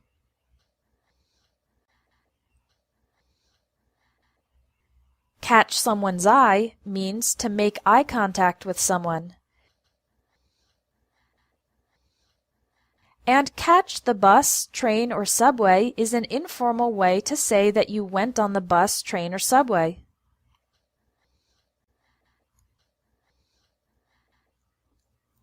Come. Come into force or come into effect means begin to have an effect. Come to an end. Come to terms with means learn to accept someone or something. Come under attack or come under scrutiny.